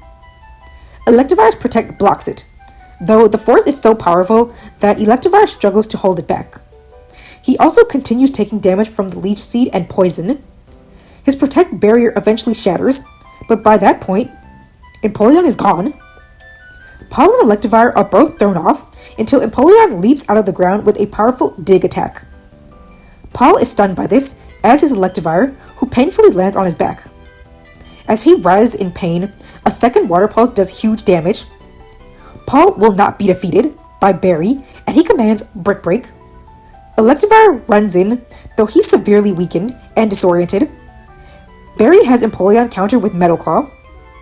Electivire raises a fist as Empoleon sharpens her wings, but Poison causes Electivire so much pain that he falters for just a second, and this opening allows Empoleon to land a hard Steel Wing to Electivire's stomach. As he doubles over in pain, she then fires off a point-blank Water Pulse to the Electric type's face. Electivire then falls, defeated. Barry has won. Barry hugs his starter, and Empoleon likewise hugs her trainer in glee. Paul is absolutely stunned by his loss. He recalls Electivire and berates it. Dawn and Lucas send congratulatory messages to Barry after his battle and wish him luck in the finals. After the match, Barry confronts Paul, asking why he didn't bring his Magmortar into that battle. Paul angrily states that it doesn't matter, since that weakling likely wouldn't have added much to the battle. This has Barry yelling at Paul, asking if he's learned nothing from what happened with Chimchar. Paul prepares to argue back, but Barry quiets down and becomes uncharacteristically calm. He then explains his thoughts to Paul. Paul just lost a battle after not having a Pokemon that he could have used to rely on, after giving up on said Pokemon. That exact same Pokemon just won his new trainer the Grand Festival. He should realize by now that judging a Pokemon by specific battles does nothing to prove what they're capable of. And if he can't learn from this, then he'll never reach his full potential in the way Infernape has with Lucas. Barry then silently walks off, leaving Paul in stunned silence. Back to the fight area, it's time for Dawn to face Tower Tycoon Palmer. Palmer greets Dawn, thanking her for helping out in the situation against Team Galactic. Dawn tells Palmer that she's happy she and her friends were able to help put a stop to Cyrus. But now it's time for her to finish what she started, her goal of beating Palmer and becoming a frontier brain. This is when Palmer becomes serious. He tells her that he's heard about her battling capabilities from the other brains, and while she has potential, she has absolutely no chance of beating him. But Dawn disagrees. She's trained for this moment for what feels like forever. She's beaten numerous gym leaders, frontier brains, and even battled against Team Galactic and legendary Pokemon, so she thinks she can win this. Palmer then says that he doubts that. He knows that he doesn't even need his full team to beat her. He'll only be using 3 Pokemon in this battle, but he doubts Dawn will even be able to defeat 2. This proclamation actually upsets Dawn, and she says she'll prove herself. It's time to battle. Palmer then sends out his Dragonite. Dawn is fine with this. She has experience battling against Argentis Dragonite before, and she has a perfect counter. She sends out her Weavile. Weavile immediately goes in for an Ice Punch, but Dragonite tanks the hit, much to Dawn's shock, and hits a hard Flamethrower with Weavile at close range. This stuns Dawn, but she regains her composure, and after Weavile gets back to her feet, she rushes forward with Night Slash. Dragonite then dives down with Dragon Rush, slamming into Weavile and knocking her onto the ground. Weavile struggles to stand back up, but she manages to do so. She uses Blizzard this time, and Dragonite flies around to avoid the attack. But Weavile uses all of her strength to cover the entire battlefield in ice. Dragonite begins to waver, so Palmer calls it back for his Rhyperior. Dawn isn't too concerned, since Rhyperior is slow, and it's also weak to ice-type attacks, so she has Weavile use Blizzard again. But Rhyperior shockingly stands and takes the attack with no issues. It then fires back with Rock Blast. Weavile is quick enough to dodge and hit a few up-close ice punches, but it seems that this is what Palmer wanted, as Rhyperior takes an ice punch and retaliates with a powerful Hammer Arm, taking Weavile out of the battle for good. Dawn is stunned as she recalls Weavile. She can't believe how strong Rhyperior is. But then she reminds herself that this isn't any opponent. This is the Tower Tycoon. She can't let her guard down. She brings in her Hippowdon, wanting to use one of her own bulky Pokemon, but Palmer immediately switches back into his Dragonite. Dawn isn't too concerned, and has Hippowdon use Stone Edge, but Dragonite strikes back with Ice Beam, which Hippowdon is far too slow to avoid. Dawn decides to change pace, having Hippowdon use Dig to avoid Dragonite's attacks. And with the Sandstorm from Sandstream impairing Dragonite's vision even more, a Stone Edge from Underground hits a massive surprise attack. Dragonite takes big damage from the attack, heading back to the ground, exciting Dawn. But Palmer throws off any momentum she could have had by recalling the Pokemon and sending in Milotic.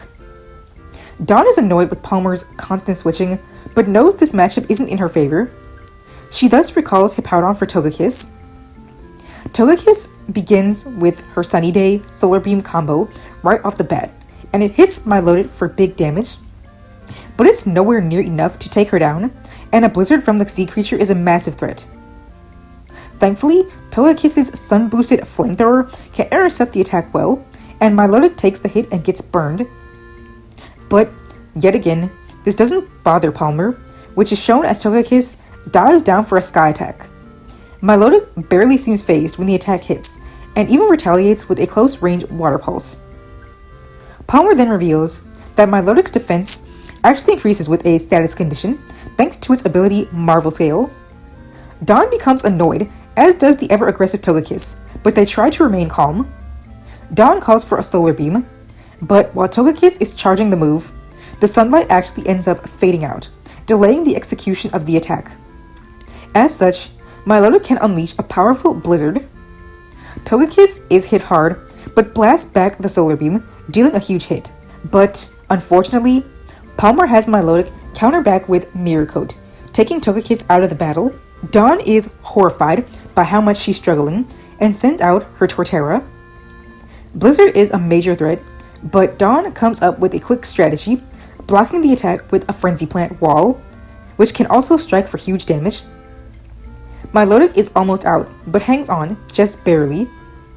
And this is when Palmer decides to make another switch, sending out his Dragonite once more. Dawn recalls Torterra and brings her Froslass in.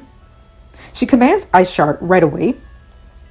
Froslass uses the move, but Palmer's Dragonite uses Roost, recovering from prior damage and removing its flying type momentarily, thus reducing the damage from the ice type move. Froslass switches to a hard Ominous Wind, but Dragonite flies straight through the attack to land a hard hit with Dragon Rush. Dawn decides to disorient the Dragon type with the weather once more, having her Pokemon use Hail. Dragonite does take a bit of damage, and Hail Warning allows Froslass to avoid a few attacks and hit hard with Ice Shard. But Dragonite can continue to use Roost to recover health, and eventually the hail begins to wade. Dawn decides to command Thunder, and the surprise attack deals a big hit to Dragonite, even paralyzing it. Dawn sees this as a great opportunity to order Ominous Wind. Froslass puts all of her energy into the attack, even managing to push Dragonite back. Sadly, Palmer's Pokemon shows off how strong it really is, and as soon as Froslass begins to falter, a flamethrower takes it out in a fiery hit. Dawn recalls the Pokemon, nervous. She tries to think positively though. By now, all of Palmer's Pokemon have taken a lot of damage and are being worn down. Meanwhile, she still has Pokemon that have barely battled. She should surely be able to take 2 of his Pokemon down. Out next is Lucario. The Pokemon enters the battlefield, growling intensely. She rushes in with a Bullet Punch, dealing major damage to Dragonite right away. But the Pokemon counters with an up-close Ice Beam, freezing Lucario's paws. Sadly, this distraction allows Dragonite to hit a point-blank Flamethrower that, while thawing Lucario's paws, also deals great damage. Lucario struggles back to her feet, to the sight of Palmer recalling Dragonite for Rhyperior. Dawn and her Pokemon remain cautious, since the type matchup here is pretty even. Lucario starts by using an Aura Sphere. Rhyperior blocks with his massive arms, though the force does push him back a bit. Lucario doesn't let up, and rushes in to use a huge Focus Punch to Rhyperior's unguarded chest. This actually causes a big noticeable hit, and the Pokemon cringes back in pain. Lucario is proud to have done so much damage, but Palmer isn't even close to being done. Rhyperior stands tough and slams his fist onto the ground, using a strong magnitude.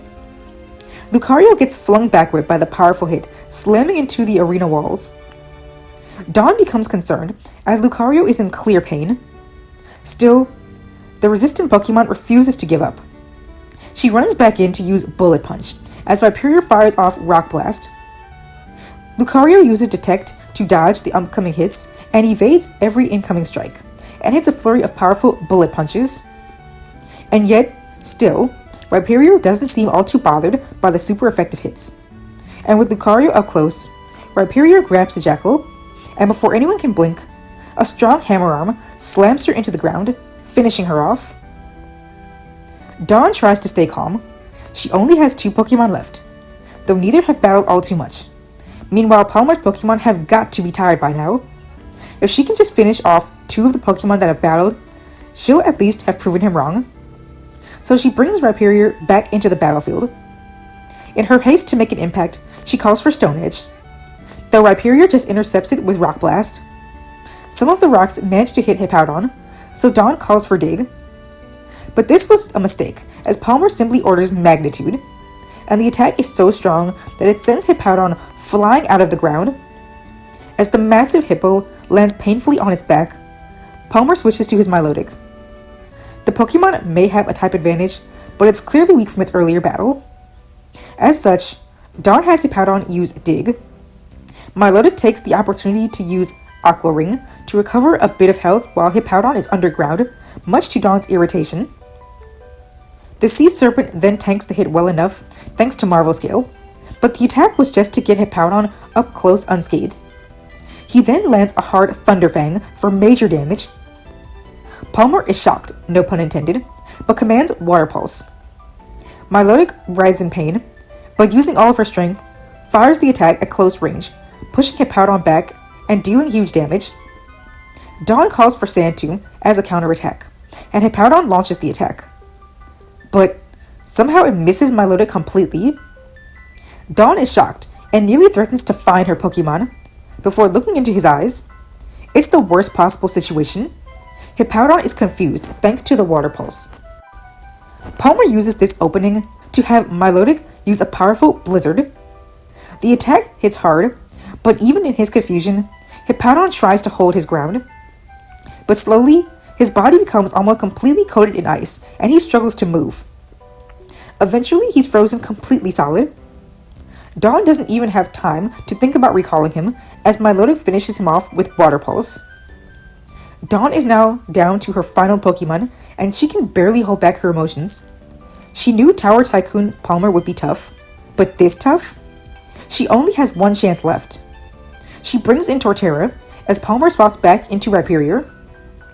Dawn orders Leaf Storm, and Torterra puts all of his energy into the attack, and lands a powerful hit.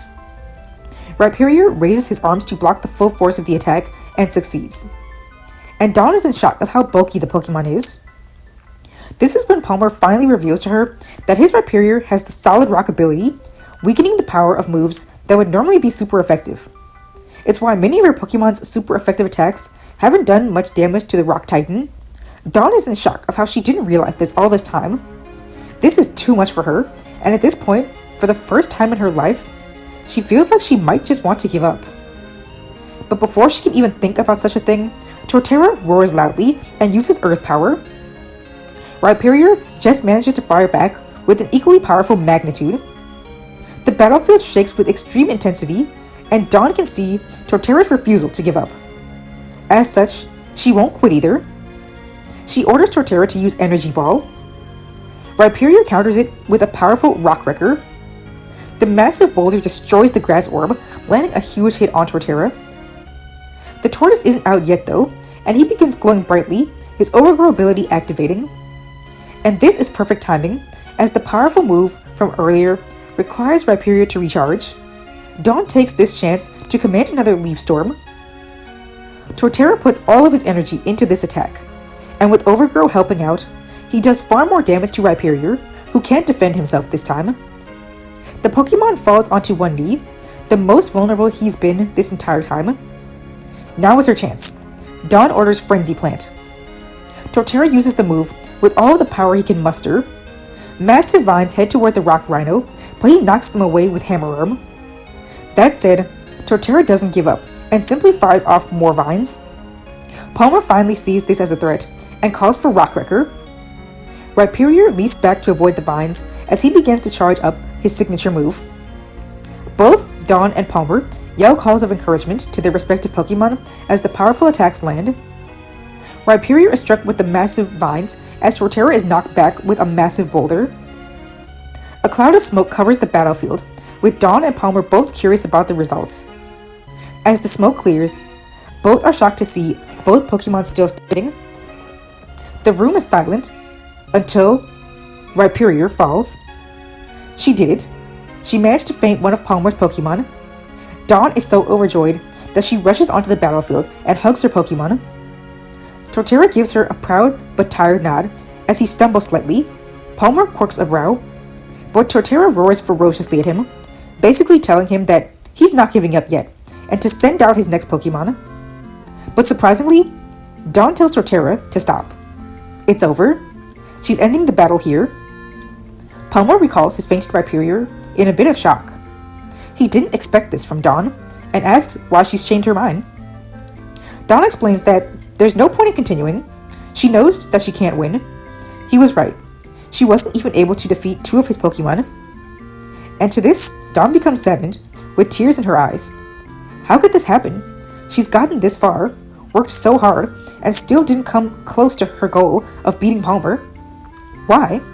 She's known what she wanted to do as a trainer since childhood, and put all of her work into this, and yet still failed. It isn't fair. Dawn is so distraught that she doesn't notice Palmer approaching her.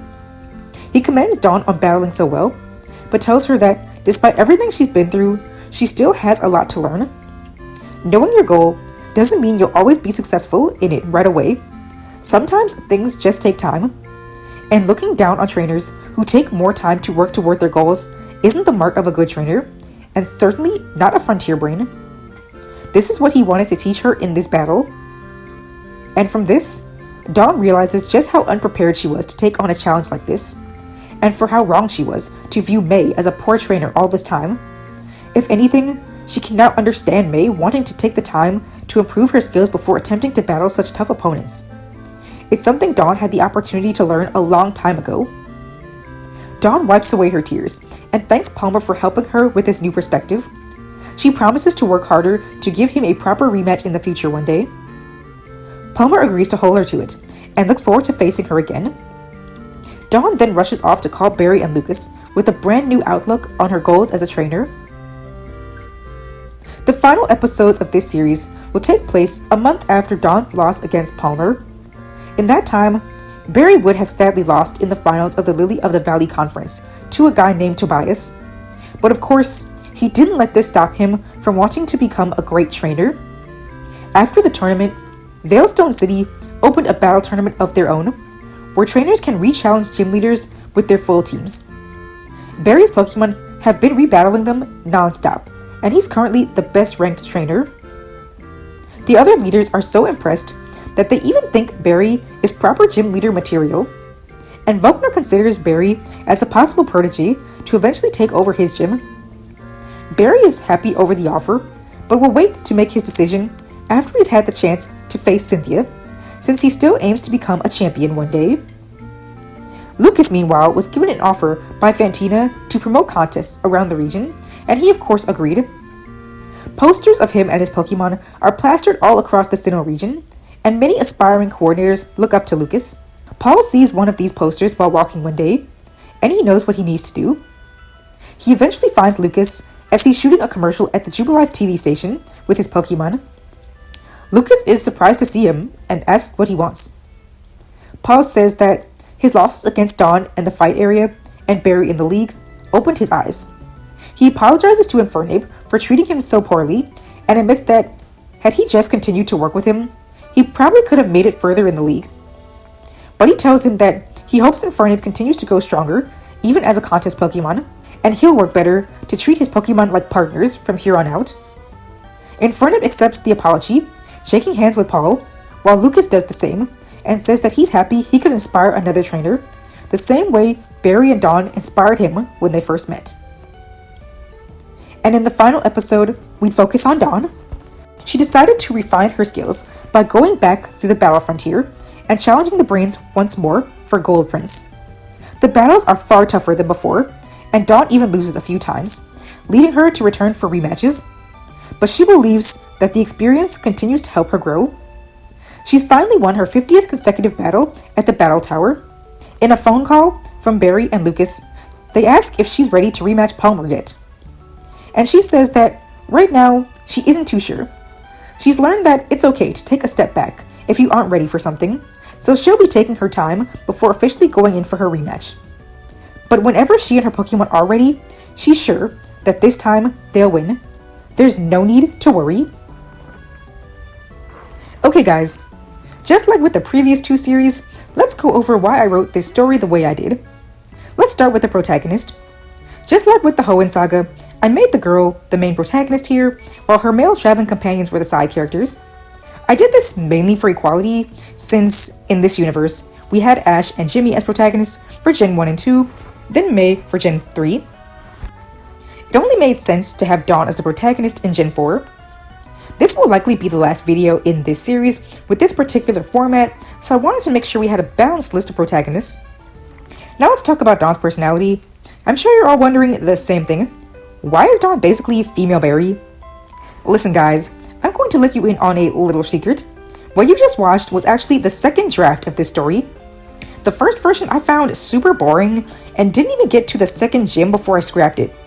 I was writing it so generically too, like I didn't even include Paul in it, or any of the other contest rivals that appeared here. It was just so dull and disconnected from the actual anime. So as I started rewriting it, I decided to give Dawn this hyperactive, berry-like personality, and I actually really enjoyed writing her like that. I liked it so much that I wrote over 10 pages of this new story in one day. Blame it on Barry being one of my favorite rivals, but I loved giving Dawn a personality similar to his. So that's why I made Dawn a female berry and kept Barry as Barry. I think these personalities just bounced off each other really well and led to a lot of funny moments. Now we'll talk about Dawn's goal. Like I said earlier in the video, I wanted Dawn to challenge the battle frontier as her main goal because I didn't want yet another main character battling gyms just to battle in the league, especially since May already won her league last time.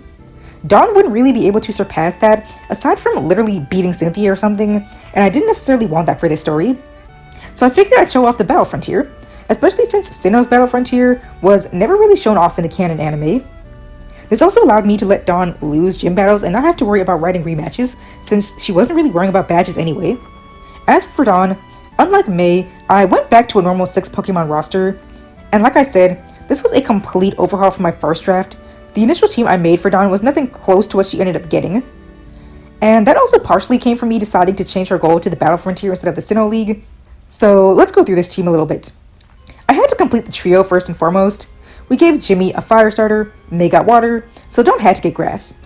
I also think this worked perfectly since Torterra ended up getting heavily sidelined later on in the actual DP series, so I thought it made sense to make a Torterra the star in this anime.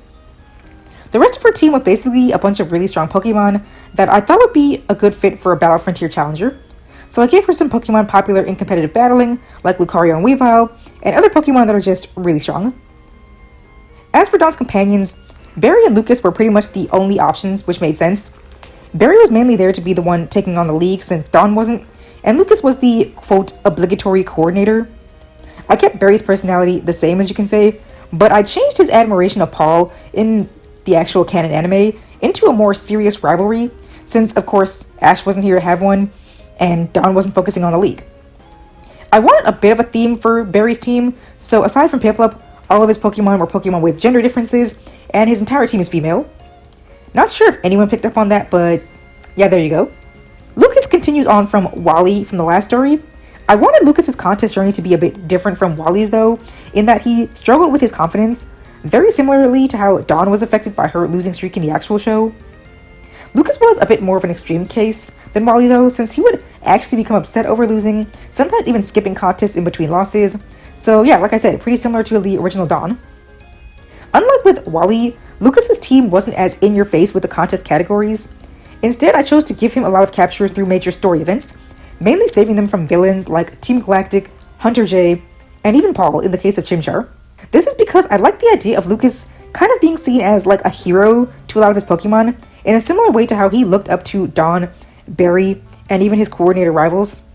Again, I don't know if anyone would have actually picked on that naturally, but if you didn't, here you go. And on that note, let's lead us into something I'm sure many people will not be happy with, Chimchar's story. Listen guys, I didn't want to just redo Chimchar's story with the minor change of replacing Ash with Dawn or whoever else. That would be so boring. Besides, I didn't want anyone to have 2 starters, so Dawn was out as an option from the start.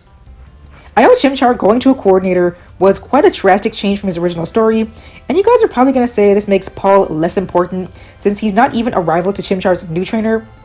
But I don't know. I like the idea that Paul couldn't bring out Chimchar's power in battles, but Lucas was able to do so in contests.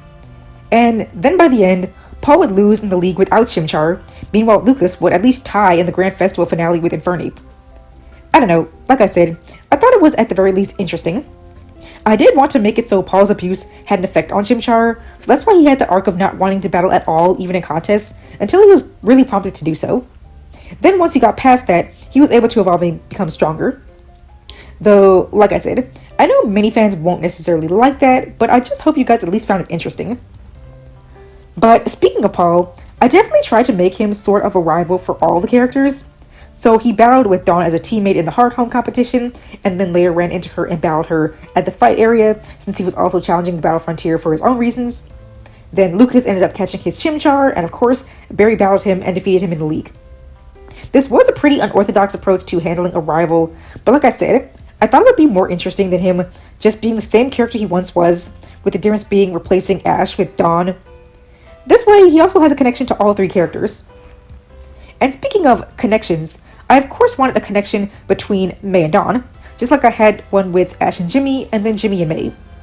Only in this one, I wanted a drastic change in that, unlike Jimmy who admired Ash, and May who admired Jimmy, Dawn did not think highly of May, and actually thought she was a disappointment for not challenging the Hoenn League Elite Four and trying to reach her full potential as soon as possible.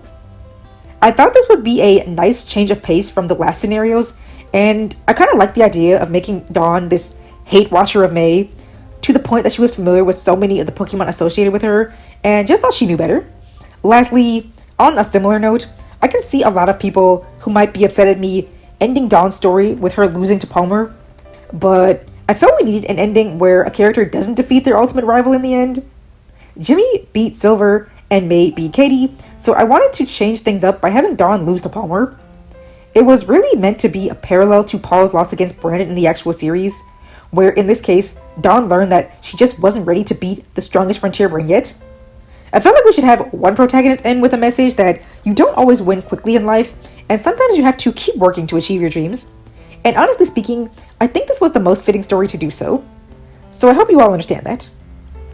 And that's about it for the story. I think everything else is self-explanatory, but if you guys have any more questions, feel free to leave them in the comments. Moving forward, like I said, this series will be done in a much more different format, and I hope you guys will enjoy it once we get to that.